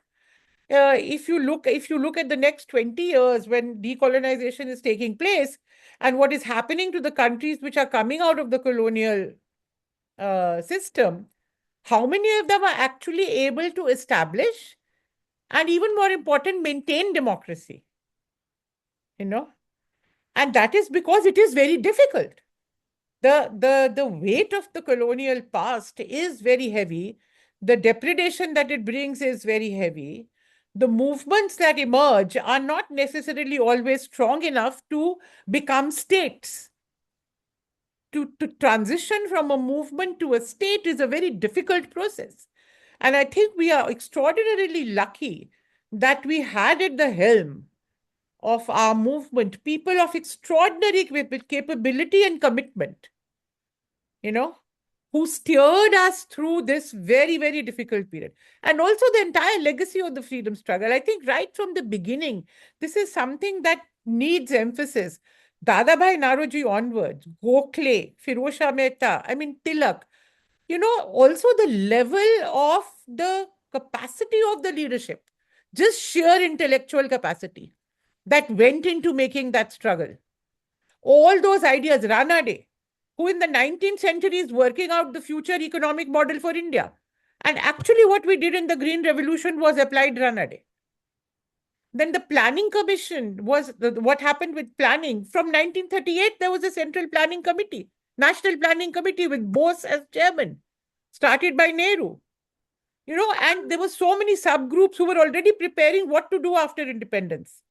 So I think we have to understand also that enormous effort which had gone into it, which has sustained it. So I'm answering your question by saying that the roots were deep. And that is why we are still able to fight and fight back, and get resources from that history. Of course, no regime, no period can ever ensure the future. Each generation has to fight its own battles. But yes, we are lucky in that we can take enormous strength from our past. We can take inspiration, we can take knowledge, we can take methods, we can, there's still so much that we can get from that. But we still have to fight now. We can't say, oh, they did a great job, ठीक हो जाएगा सब एक दिन. All right. So now we move to question and answer session that will be moderated by our Dr. Rafat Hussain. He will take questions, but as usual, we just announce for the upcoming Saturday. Upcoming Saturday is for Indian Muslim minority. Education is the key to success. And it will be not at usual 11 a.m. USA time or 9:30 India, rather 1 hour earlier because of a major event, social event in the town here. We are doing at 10 a.m. USA, 8:30 p.m. India, and the talk will be basically based on a success story in Bihar for these education of the minority, and I will be doing the discussion part. So over to Dr. Rafat Hussain for taking up the question answer. Rafat. Thank you, Dr. Aziuddin. So the question and answer session is open now, and there are two ways. You can raise your digital hand, or those who already know, there are a lot of questions in the chat box. So you continue putting your questions or comments in the chat box, and I will monitor both of them. Okay, so thank you both, Professor Mukherjee, Professor, and Professor Aditya, and Dr. and Professor Gohar Raza Saab also. Thank you so much. And of course, you have generated, this is a very interesting topic, and you have generated a lot of interest in the audience. So since we were already talking about the fragility of the system developed by Nehru, so there is a related question, and I am going out of the queue, and this is about was it okay, thank you. So this is a question. What do you think of the New York Times citing, because this is a recent article published in New York Times here, the following as a factor in the rise of RSS. India's emerging as a secular republic was a top-down idealistic project that left unaddressed the open wounds and humiliation of Muslim invasion and colonial rule. It was a fundamental grievance that the RSS tapped into as fuel for expansion. Any one of you, please. And then I will go back to... Yeah, I recall reading that sentence, and when I read it, I was very uncomfortable with it. I don't agree with it. I think it's a wrong reading. That is not the cause. I mean, of the rise of the RSS. I mean, by no means. To say that, the unaddressed, grievances or whatever the hurts of the Muslim invasion. I mean, so what is one supposed to do? I mean, okay, the invasions happened. You can call them Muslim invasions. You can call them Turkish. You can call them Afghan. You can call them Mughal. Depending on what terminology you use, they take on a different character. I mean, invasions have been there in Indian history from there was Alexander who came, the Greeks came, so many people came. So it's not just everybody's been here. And so I mean, what is one supposed to do? How do you handle this imaginary grievances of those invasions? You see, this whole notion of historical memory, that there is something like a historical memory which continues through whatever folk history or whatever it is. I think Romila Thapar has conclusively shown by detailed historical investigation into the most powerful of these so-called memories, which is the Somnath temple controversy. She has written a whole book on it where she has shown that how this notion that Somnath temple destruction left a deep wound in the Hindu psyche. These are the words that were used in, parliament and all that, to say that therefore we need to build a temple after independence and all that kind of thing. Now, she has shown through research that for hundreds of years after the Ghaznis invasion and the destruction, there is no historical evidence of any hurt, grievance. After a couple of 100 years, there are records which show that in the temple compound, and temple was, by the way, repeatedly rebuilt by people. And they didn't even mention Mahmud Yeah, Ghazni's and name. without mentioning that it had been destroyed by Mahmud Ghazni. There were grants given, there was permission given to Muslim merchants to build a mosque in the temple premises of the Somnath. The first time the mention of this Hindu psyche being seared comes in the British Parliament in the 19th century, 900 years by later. a British Prime Minister. This whole business of Muslim atrocity is a British imagination of the 19th century. It is they who talked of the two nations, Hindus and Muslims, being two antagonistic nations, something which was picked up by Savarkar and then by the Muslim League, etc. The Hindus and the Muslims had no difficulty in 1857 to fight together and then go and ask who to take over Bahadur Shah Zafar. They forgot that Bahadur Shah Zafar was a Muslim. If there was this kind of antagonism about Muslim rule, why would all the Hindus who mutinied from all over the country want Bahadur Shah Zafar as their emperor? You see, this notion that Hindus and Muslims had been permanently fighting is a complete rubbish, bogus, imagined memory which is being weaponized to create tomorrow's fight between Hindus and Muslims. And as now, there's been actually so much research on this. We get tired of repeating the same arguments again and again. But historians have shown through detailed research how destruction of religious places, of subjugated rulers of communities, was a standard practice. That there is so much documentation of Buddhist temples being destroyed when Hinduism reasserted itself in the 8th century. There is so much evidence of Jain temples being destroyed again when Hinduism reasserted itself, and vice versa. So it was a very standard practice, that one way of establishing and showing off your victory and, in a sense, humiliating the other side, was to destroy their religious places. Also, there was always or often the attraction of loot, because temples were also sites of great wealth. There was gold and there was jewelry and there was all kinds of other things. So domination as well as greed were there, and they were there right through. This was not exceptional to, within quote, Muslims. Also, let's remember that earlier, I mean, I have deliberately brought in the notion of nationality of those who were, or ethnic origin, if you like, national origin of the invaders. Because if you go back into history, they were not all referred to as Muslims.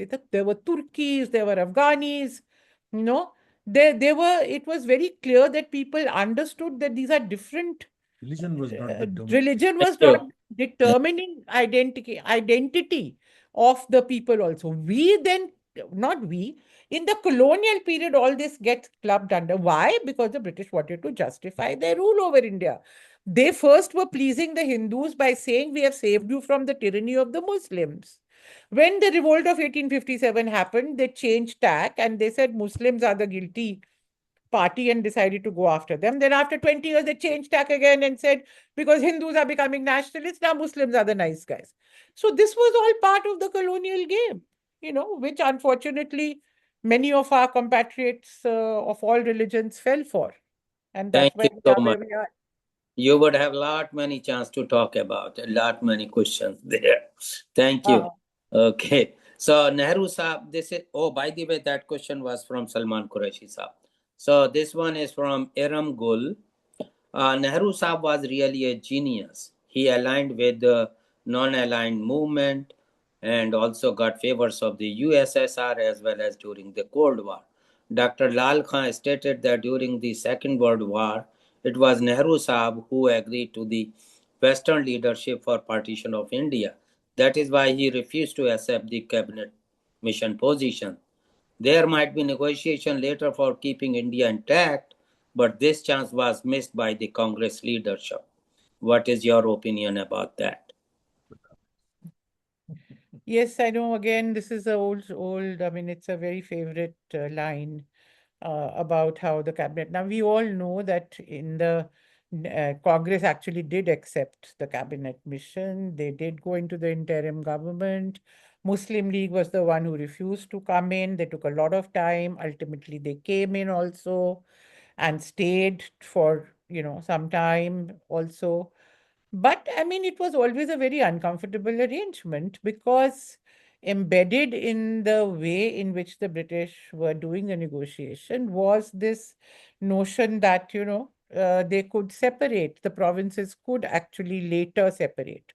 It was, as you know, I mean, I can go, it would take a long time to explain the nuances and the subtleties of these constitutional negotiations and offers that the British made. But one thing was very clear, that the British had decided that the Muslim League had the veto. Now, once you give the Muslim League a veto on everything, Muslim League saw that game through and played it to the hilt. And every time they didn't like something, they said, we will not accept it. And the British would say, okay, Muslim League is not accepting it because that suited them. And this notion that the British were trying to leave a united India is again a false notion. They were not trying to leave a united India. There is some, this also happened because there's some archival evidence where some people floated this theory that, it would be to our advantage to have a united India and all that. But historians have again gone into it in great detail and finally concluded that there was no substance in it. It was not a serious effort at all. If they had wanted to, they could have left a united India because power was very much in their hands right till 15th August 1947. Okay, thank you. Aditya Saab, you want to add something or say no? Let's go to the next. Thank you so much. Okay, there is a next question is from Shahid Jamal. There is a background of that, but I am just reading the question. Okay, so how should Nehru's approach to communalism be evaluated? As a failure of political will, a strategic compromise in a fragile post-partition state, or a deeper contradiction within Nehruvian secularism itself? How would you define that? Did you get the question properly? Yes, but I don't understand why. Where does he see the failure? I mean, one has to analyze the failure if it happens. I thought Nehru, in fact, in the ninth, right from 47 till 51, when the elections take place, Nehru is not a Nehru with his own, with the support of his cabinet, uh, is fighting against communalism in a very vigorous way. The RSS is banned. They are kept in jail, 25,000 of them for 1.5 years, and then roundly defeated. in the first general election. The general elections he holds, he converts it into a referendum on the issue of communalism. That's what Aditya already said. And he campaigns all over the country. There were so many issues after all for an ex-colonial country: poverty, unemployment. Nehru doesn't talk about anything but this. He said, we have to decide on what is going to be the future of India. Is it going to be secular or not? Yes or no? So resounding success. So just a few years after partition, to get a resounding yes in favor of secularism, I think was a big victory. And mind you, during his tenure, the RSS never raised its head again. Little whimpers here and there. There were no riots at all for about 10 years. Of course, there Gandhiji's martyrdom played a very important role, because the kind of feeling of remorse that it produced in the Indian population, including among Hindus who had sympathized to an extent with the communalists, was that we are all guilty and we are participated in his assassination. And so there was total peace for 10 years. I mean, so what are we talking about when we say that he was not successful? Success is never 100%. To say that 40 years after his death, Babri Masjid was demolished, that means Nehru was a failure. I think that's not the way history can be analyzed. There are lots of things that happened between his death and 1990. Yeah. Shai Saab is giving the reference to the Mushirul Hasan, right? So sorry, because this is a long comments, I'm not going to read it.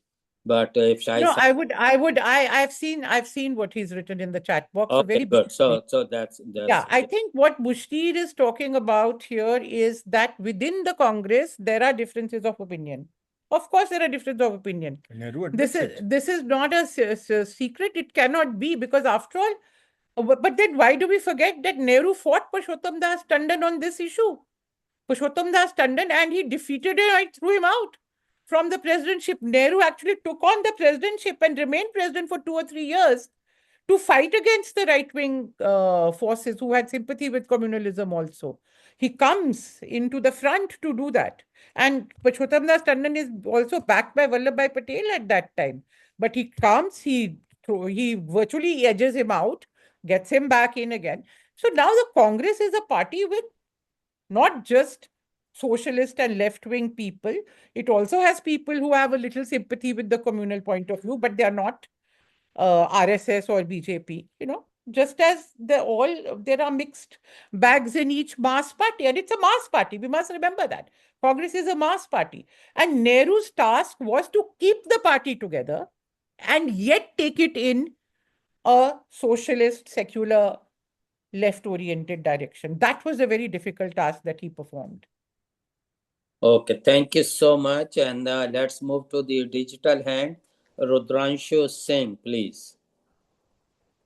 Thank you so much, sir. My question to both the esteemed professors would be that firstly, I have two short questions.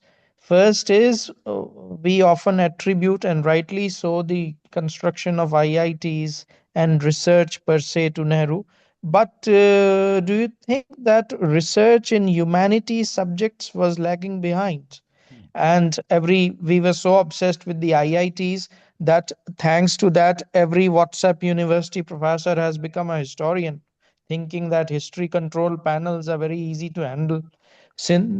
And my second question would be that what are the contemporary historians doing to counter the right-wing nonsense propagated by people as stupid as Kangana Ranaut, who says that India won freedom in 2014, and we take these things non-seriously. What I feel is that a process has been put into our history system to say that the freedom struggle started in 1975 and we actually won freedom in 2014. These wrong dots can be connected. What will be our history books after 50 years? So what are the contemporary historians doing to keep the history on right track? Rudranshu, you've raised a very, very important question. But fortunately, you cannot put the blame at the door of the historians. I think Indian historians have played an exemplary role, from the 1960s onwards, produced extraordinarily good history. Indian historiography is considered one of the best in the world. They have stood fast. What you are seeing in the WhatsApp and in the gossip and in the rumor mills is not history, it's politics. I mean, when your prime minister and your home minister decide what your history is, after having studied entire political science, naturally you do not, that is not what we are supposed to deal with. Unfortunately, we are forced to often enter into debate with this kind of what you call rubbish, uh, but that is not the task of the historian. The historian's task is to write good history and to make it available to the public. And I think Indian historians have played a very good role in that. Again, the biggest, just think of it, that people as erudite and as scholarly as Ramila Thapar writing for class 6 children, Bipin Chandra writing for class 10, 12.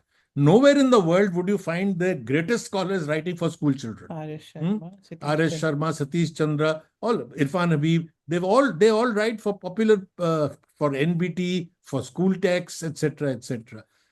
We ourselves also write both scholarly works as well as for the public. So the Indian historian has, I think, performed their role. It is for the rest of the intelligentsia to take it up from there. Sir, the Thank process of equating our freedom struggle with that of emergency, the people who went to jails in emergency are being equated as freedom fighters. Now, that is where the fault line lies. Of course. What are we doing to write the history of emergency? You would be surprised how much has been, only historians have taken up the Bipin emergency Kakati. in a way. Do look at this book called The JP Movement and In the Name of Democracy, The JP Movement and the Emergency, where Indira. Professor Bipin Chandra has extensively, like a historian with footnotes and details and newspaper articles, demonstrated that the JP movement was equally responsible. And he in fact calls it an attempt at a coup, of overthrowing elected prime minister and not agreeing to wait for an election, which was coming in 6 months' time. And this So was written 25 years ago. it is not that the historians haven't done their task. Thank you. So another question is Thank you from so much. Ashok Patra Saab is, and that's the obvious question, what is the way out? Means what we are discussing. And there is a person by the name, let me see, Pratidwani Santhan. He said, I want to talk about the solution. So let him give a chance first, and then we will hear from Professor Mukherjee's. Okay, please go ahead.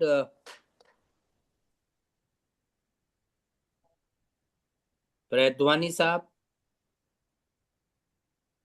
I think it's the name of an organization. Okay. Yeah, Sansthan. Yeah, you're right. It says Sansthan. Okay, sorry. Yeah, please. Thank you for giving me this opportunity. Solution is, मुझे लगता है कि दो चीजें हैं जो मैं खुद ग्राउंड लेवल पे कर रही हूँ. I am living in south Rajasthan in a tribal area. तो मुझे लगता है कि as a student of political science और एज ए रिसर्चर कि एक तो नई जनरेशन्स को सारी पढ़ाना, जैसा कि आपने भी बताया, को उनको बताना बहुत जरूरी है जो अभी पढ़ रहे हैं कि हिस्ट्री क्या है. भले किताबों में कुछ भी हो, जैसे हमारी जनरेशन के लोग जब फील्ड में जाते हैं तो उनको कहानियों के और भी कई माध्यमों से उनको सच्चाई से रूबरू कराएं. एक तो वो, और दूसरा जो एम्प्लॉयमेंट की बात है और पॉवर्टी की, जो बताया कि हमारे देश में पॉवर्टी का लेवल इतना नीचे आ गया है, तो हम उसके समाधान की तरफ देखें कि हम स्किल्स को लोगों को सिखाएं, मेनली वुमेन्स को, कि जो पूरा घर को और सोसाइटी को हाउस होल्ड करती हैं. तो वो काम हमने किया है. तो मुझे लगता है कि और साइलेंटली अपना काम करना मजबूती से, वो भी इसका एक सोल्यूशन है. So I am looking for this kind of solution. और मैं इसलिए कह सकती हूँ क्योंकि now more than 8,000 women are empowered by this. क्योंकि हम जब नरेगा की बात करते हैं तो इस प्रोजेक्ट से हमें जो फायदा हुआ है, हमने महिलाओं को एम्पावर किया है। और जब महिलाएं एम्पावर होती हैं या जो भी फैमिली एम्पावर होती है, तो उसकी सोशल और पॉलिटिकल आइडियोलॉजी अपने आप क्रिएट होती है। So I think so. Thank you. बहुत थैंक बहुत यू। अच्छा कहा आपने। We agree with a lot of what you have, इसमें कोई डाउट नहीं है कि जो जिस स्थिति में है, अगर वो उस एरिया में अपना कंट्रीब्यूशन करे, वो बहुत बड़ा कंट्रीब्यूशन है। और मैं बड़ा खुश हूं कि आपने आखिर में मनरेगा का जिक्र किया। तो अब ये भी तो बताना जरूरी है कि मनरेगा को हटाना कितना बड़ा जुल्म है, कि एक राइट जो कि दिया गया था, यस। राइट टू एम्प्लॉयमेंट, आप ले रहे हैं और उसको फिर you are converting into a dough, और वो भी डोल तब हम देंगे अगर ये होगा 5 कंडीशन लगा के, यू नो बट एक हाँ। वे आउट के जो सवाल है जो पूछा गया था, उस पे हम ये कहेंगे कि दो चीज मैं कहना चाहूंगा कि जब हमको बहुत मायूसी होती है कि हम क्या कर सकते हैं, है ना, जुडिशरी भी इनके हाथ में, ईडी भी इनके हाथ में, इनकम टैक्स भी, प्रेस भी, पुलिस भी, ब्यूरोक्रेसी भी, तो क्या कर सकते हैं। तो हम ये कहते हैं कि जब अंग्रेज हिंदुस्तान पे राज करते थे, तब इन चीजों पे उनकी अब से 10 गुना ज्यादा कंट्रोल थी कि नहीं थी, है ना? They could put people in jail just for writing an article, beginning from Gandhi ji to Tilak, है ना? तो but yet the people could find a way to struggle, the intelligentsia could find a way to struggle. तो solution तो absolutely. पहले यही होगा कि हमारी intelligentsia will have to stand up, grow a spine and stand up and fight, and make their voices known, as you people are trying to do everywhere. Let us make small. Gandhi ji जो कहते थे कि 100 step मत आओ, आप एक step तो चलो.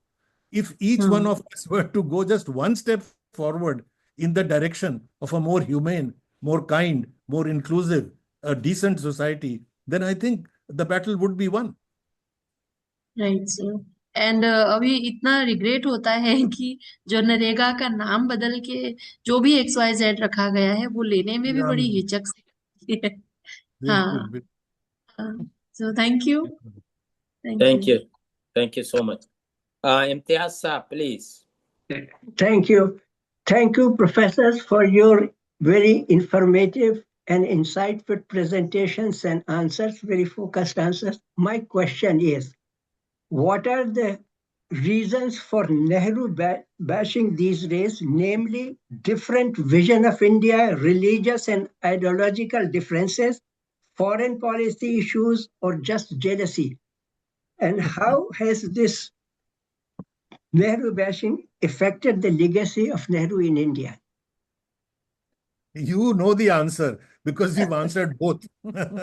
There is no doubt that the current regime has a deep inferiority complex about Nehru. Nehru, the great statesman. As I said, that, even Mamdani quotes straight out of Nehru's speech. Somebody here must be feeling very sorry about it. you know, and so that of course. But the reason why he's attacked is because of his steadfast, as I said, that the reason why he was chosen by Gandhiji, because he's represented the freedom struggle vision. And these people were not part of that freedom struggle. They did not agree to the constitution. They believe in Manusmriti, you know.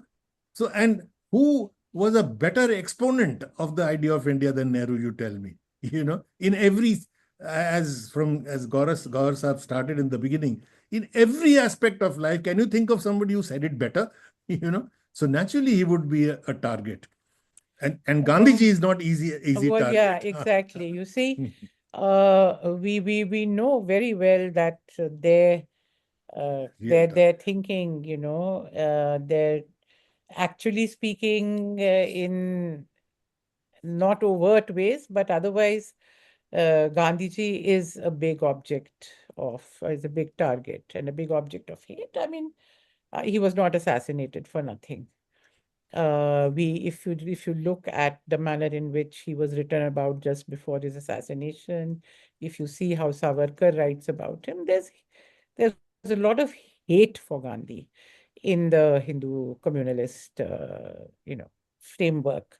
But see, Gandhi is too big an icon. They don't want to take him on directly. So Nehru's a good substitute. He represents the same ideas, in a different way. And there's some things in Nehru which they're even more hateful to them. He can be projected as a westernized, modern, almost like somebody who stands against Indian culture and all those kind of Non-religious, non-religious, which they can't all be. the kind of things. So, I think they are there. And also to do a bit of amateur psychology, which is not a good thing normally. But since you asked the question and you said, is there jealousy? I think you have to remember that, the Prime Minister grew up in the Nehru age. You see, he would have been the first 14 years of his life would have been when Nehru was still alive. And Nehru was a very big figure. We all grew up in that age as well. As children, we knew Nehru. As certainly as teenagers, Nehru was a very big. We all cried when we heard that Nehru died, like the rest of the country. The moment the news came, I mean, everybody just broke down knowing that Jawaharlal Nehru is dead, because he was something like a family member to everyone. But the RSS during that period, and remember, the Prime Minister was in the RSS from a very young age. Obviously, they were demonizing Nehru right then, because he was the one who had put them in jail. He was the one who kept them suppressed during that entire period. He was the one who wouldn't let them raise their head. You read the recent biography of Golwalkar by Dhirendra Jha, and you will see how Golwalkar transforms his entire persona to just survive the repression and the tough stand that Nehru is taking during that period. And what was the condition of the RSS during that period?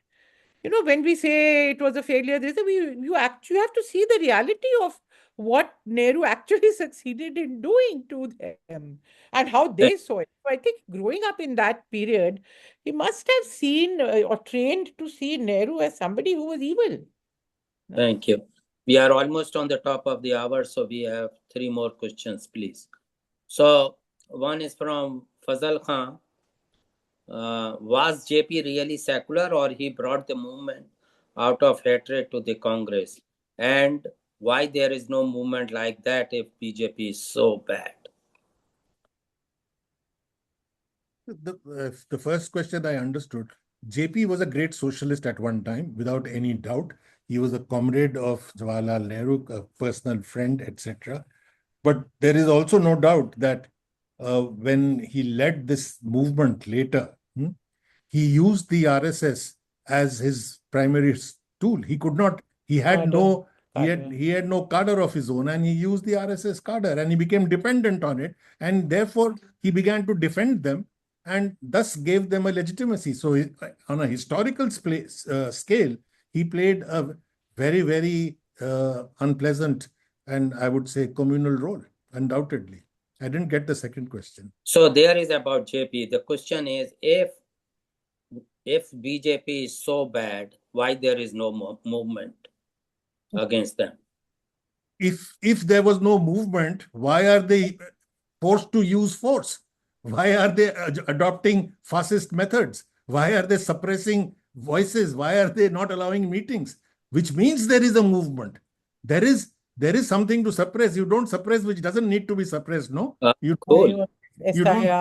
don't close a closed box. You are doing all this because there is a movement. Because the people... I love the answer. Thank you. Another question from Shri Chopra.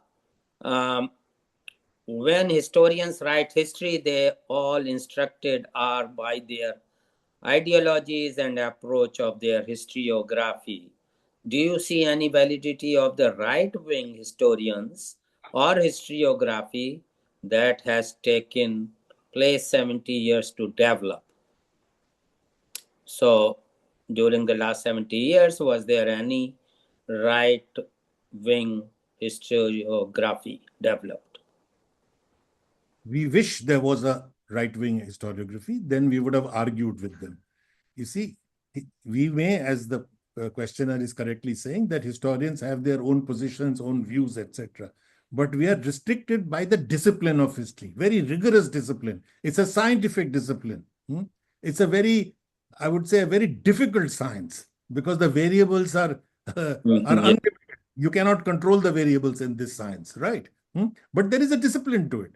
Now, if a right-wing historian stayed within the discipline, fine, then we will argue. But if the right-wing historian, as has happened in the last several years, uses mythology for fact, imagination for fact, prejudice for fact, then how can you argue? They're not historians. They're pamphleteers or politicians. In fact, Professor Irfan Habib made a very interesting statement some time back. He said we could argue with R.C. Majumdar, who was a very fine historian, but he had communal, prejudices and beliefs because he was still a historian. But how do you argue with communalists? I can argue with a communal historian, but not with somebody who's not a historian, but is just a communalist parading as a historian. I think, he made a very powerful statement there. Thank you. Thank you. Very good. The last question from Abdul Jabbar Saab. I think, can you unmute my video? I want to be seen too. Sure. Remove. Go ahead, you can do it now. Okay. All right. So wonderful discussion. I think it's too late. I was thinking about my own growing up in Tamil Nadu. I was influenced by Kamaraj. Nehru and Gandhi. Gandhi is a grandfather of the nation. Nehru was Chacha, uncle of the nation. That's why I grew up thinking about. Kamaraj was an important figure in terms of bringing education, the rural part of India, where I came from, Tamil Nadu. So if you look at the Kamaraj plan, I think I just put it up in the chat box. The grandson of Mahatma grandson, Gopal Krishna Gandhi, wrote in Hindu 2012. So there is a plan. I think Kamaraj had the vision and this understanding that people are moving, the powerful people, ministers are moving away with ordinary people. So that's why he brought up the plan to tell, even Prime Minister Nehru agreed with him. He apparently told him, I will resign. So he said, Kamaraj said, no, you are a very important, very figure in India. So I think it's a kind of, if you look at the history of Congress Party, I was, until 1975, I was a student, I was a PhD student at the time, 1975, when the emergency was declared. That's the time I broke away from the party. For me, that is the death knell for the national conscience. I still hold that. I will never waver from that, because this person, Indira Gandhi, was created by Kamaraj, kingmaker. She sends a message to Karunanidhi as a chief minister, Tamil Nadu, arrest Kamaraj. But Karunanidhi said, no, he will never arrest Kamaraj, because they understood, even though they're rivals, they understood the importance of Kamaraj, what he has done to the state. Apparently, Karunanidhi went to his residence and then told him, this is what I got the instructions from the center. I will rather resign my position or arrest you. This is the contrast. You have to live with that history too. Thank you very much. Thank you. Thank you so much. And before I hand over to Dr. Raziuddin, let me ask a quick question. Just for the sake of comparison, of course, Nehru has done so much and we just heard all those his achievements. Is there anything in comparison which RSS has done which comes to the level of Nehruvian idea in last 14 years? How can you compare good with evil? No, that's I know we are biased. Scale was कि भाई evil में कौन ज़्यादा था? Then I can make a comparison, no?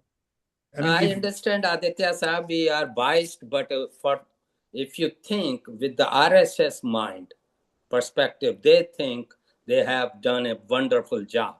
So I am just thinking, being an analytical person like you are, is there anything which comes close to the Nehruvian idea? We cannot negate 14 years of Raj. or the government. It is not close to the Nehruvian idea. I mean, if you're asking, have they succeeded in their own terms?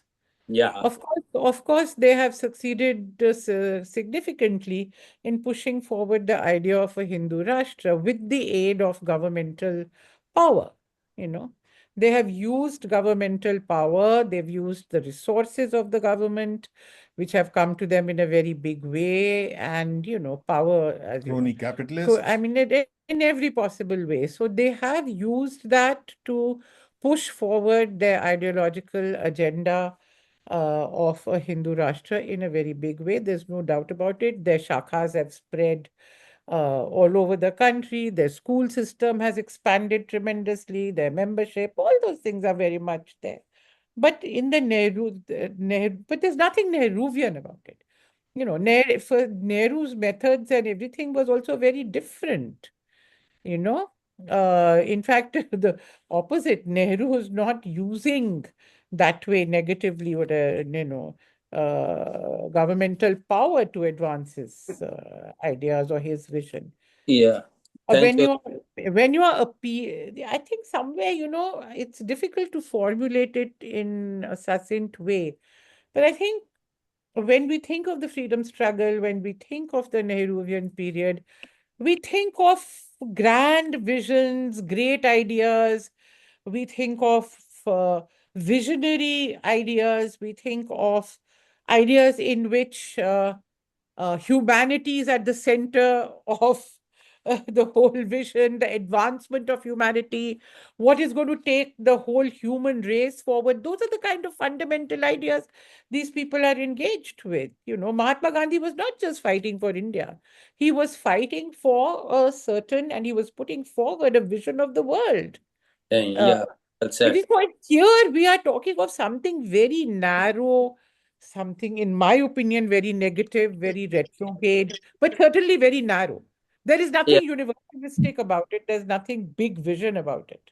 Mridula ji, any growth in educational institutions, because I nothing wish, mentioned on the contrary, they seem determined to ruin the ones. In fact, I've very often that I asked this understand, question. of course. So I very often ask this question, including to people in the BJP whom one yeah. knows, that aren't you worried about where your children and grandchildren are going to study? Are they all going to go to Chicago and Washington or Canada? Don't you need schools and colleges in India of a good standard? Why are you ruining everything? You And take over, but don't ruin the education system as you are doing now. They are ruining it. so That what's is the their problem. answer? They have no answer. Okay. They won't be bothered. I mean, no. I mean, As Mridula said, they have no vision. You they, They need a know vision. it. Okay, I thank don't you. think I don't want to extend because this is already top of the hour. Back to Dr. Raziuddin. Thank you so much, all three speakers. And it's always a pleasure to be to have you on the platform and forum. Thank you so much. Quick Again. information, Trump has taken over Venezuela. Yeah, we know that we are in the US. Well, we all know that. Thank you very much, Rafat. Razi bhai, thank you. Thank you so much, Aditya ji, Mridula ji, and Gawar Saab. So many questions already were, entertained. So I don't think it is quite late for you too. The only thing I will ask that what happened? There is some question, or are you reading some news or on the screen? Not me. No. Mukherjee's, are you reading some news? No, I was just closely. we were just looking at who was there on the screen. That's all. Oh, okay.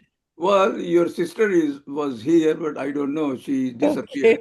Okay. I met Right. her this last Yes, she sent Sunday in photographs. Bethesda. Yes. So probably you know that. Yeah, she informed. So one question that came on some discussion that Nehru did so much, and I'm lifelong follower of Nehru without any reservation. He did so much on uh, raising institutions, established things, and all those. is there something that he did not pay that much attention on the primary education, secondary education? And that's what one side is questioning, not necessarily BJP side. Even the socialist side and the other parties are also questioning that the primary education remained very poor, and in spite of his very strong credentials, why Muslims also, the masses, the backward class or the poor, remain whatever they were. I mean, there was no upliftment of poor minorities or poor Hindus seen because of the lack in primary education or projects or funds, something like that, like establishing them in small scale shops, industry, business to be on their own. Something is there, that question comes up. If you want to say something, otherwise it is quite late for you. No, But this is I would like to, Razi Saab, definitely answer this. You see, when Nehru achieves something which you cannot question, yeah. then the usual thing is to say, why did he not do the other thing? For example, Nehru's contribution in building up Indian industries unquestioned. So then the criticism came कि Nehru ने agriculture को neglect कर दिया, which is a complete lie. Complete lie. I mean, the agriculture grew about 8 times faster under Nehru than in the previous 50 years. The rate of growth in agriculture in the Nehruvian period has not been matched till today. You know, so similarly, now you cannot say that he did not build higher education. So No, no, what no. you I'm no, no, not excusing let that. me Yeah. finish. Let me finish. Yeah. So therefore, what is said is he didn't do primary education. Now, what are the figures? I'll give you the figures. These are easily available figures. Uh, enrollment in schools increased from 23.5 million, that is 2.35 crores in 51, to 67.7 million, 6.77 crores in 65. About nearly 190% increase. It's not a small increase. All our parents and grandparents went to government schools. Yeah. My parents, not my grandparents. Yeah, sure, because they were in the colonial period. They went to government schools. Yeah. Sure. The destruction of the primary school system and the school system is a post-Nehruvian phenomenon, which we are now putting on his head. That is not what it was. The fact that the schools are now being closed, thousands of schools are being closed today, is not because of Jawaharlal Nehru.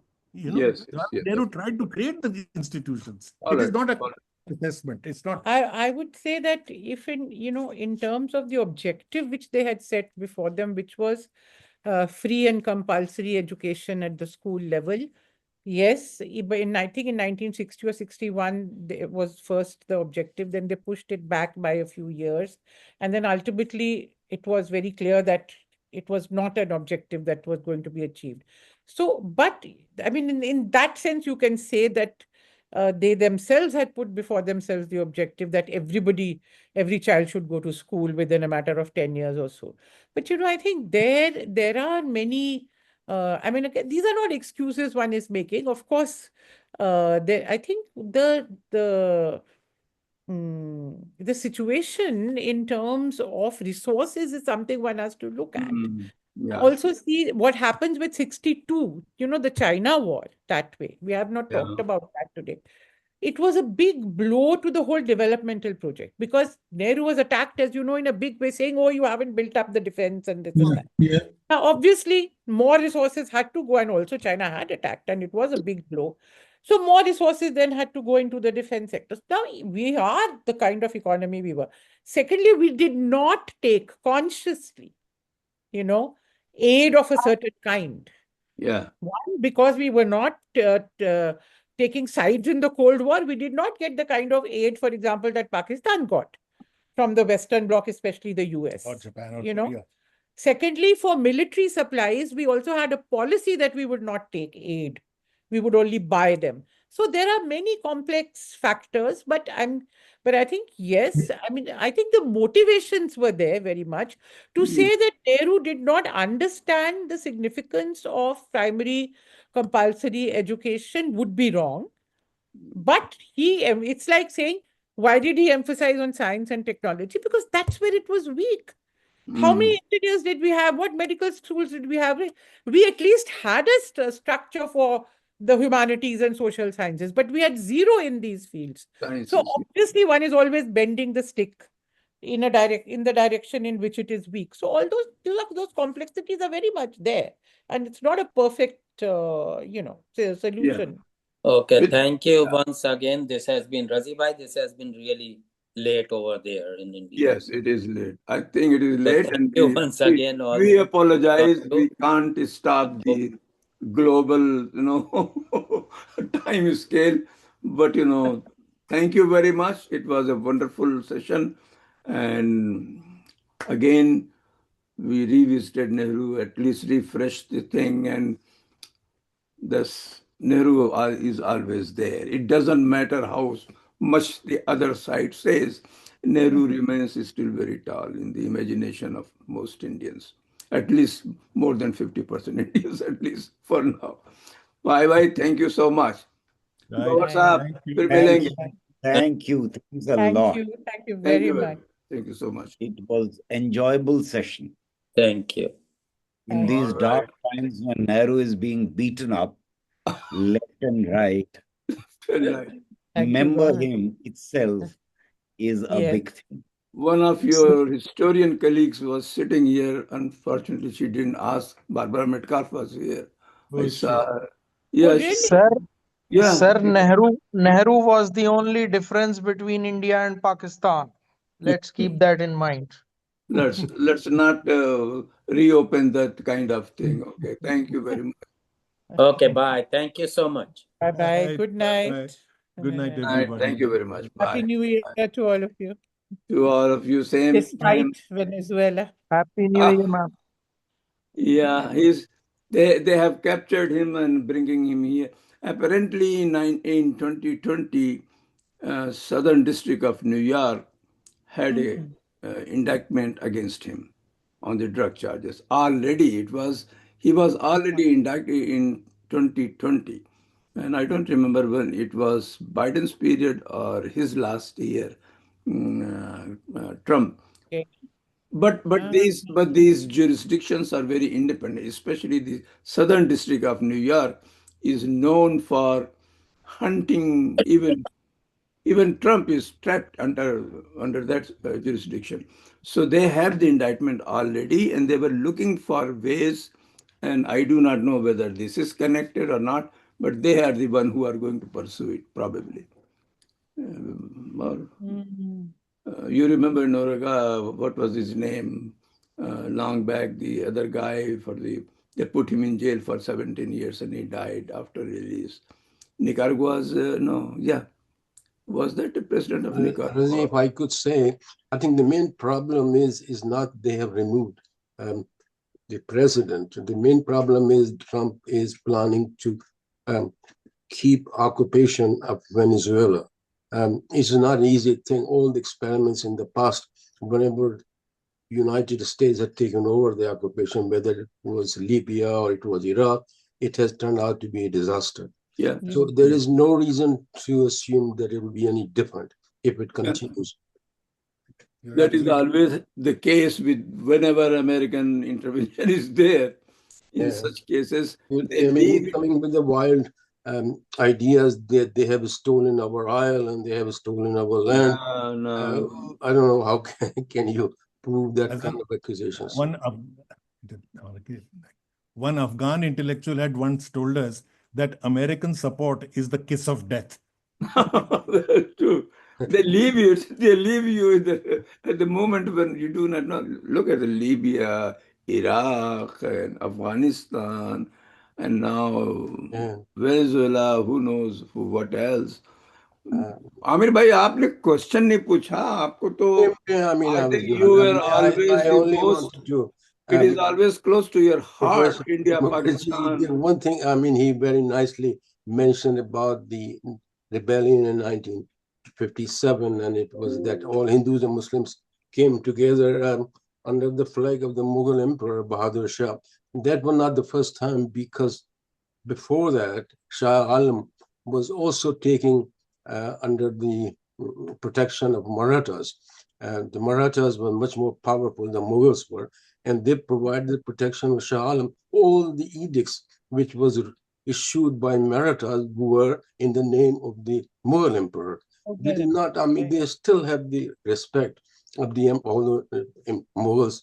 Emperors at that time has no power. I mean, he was nominal, but Marathas is sufficiently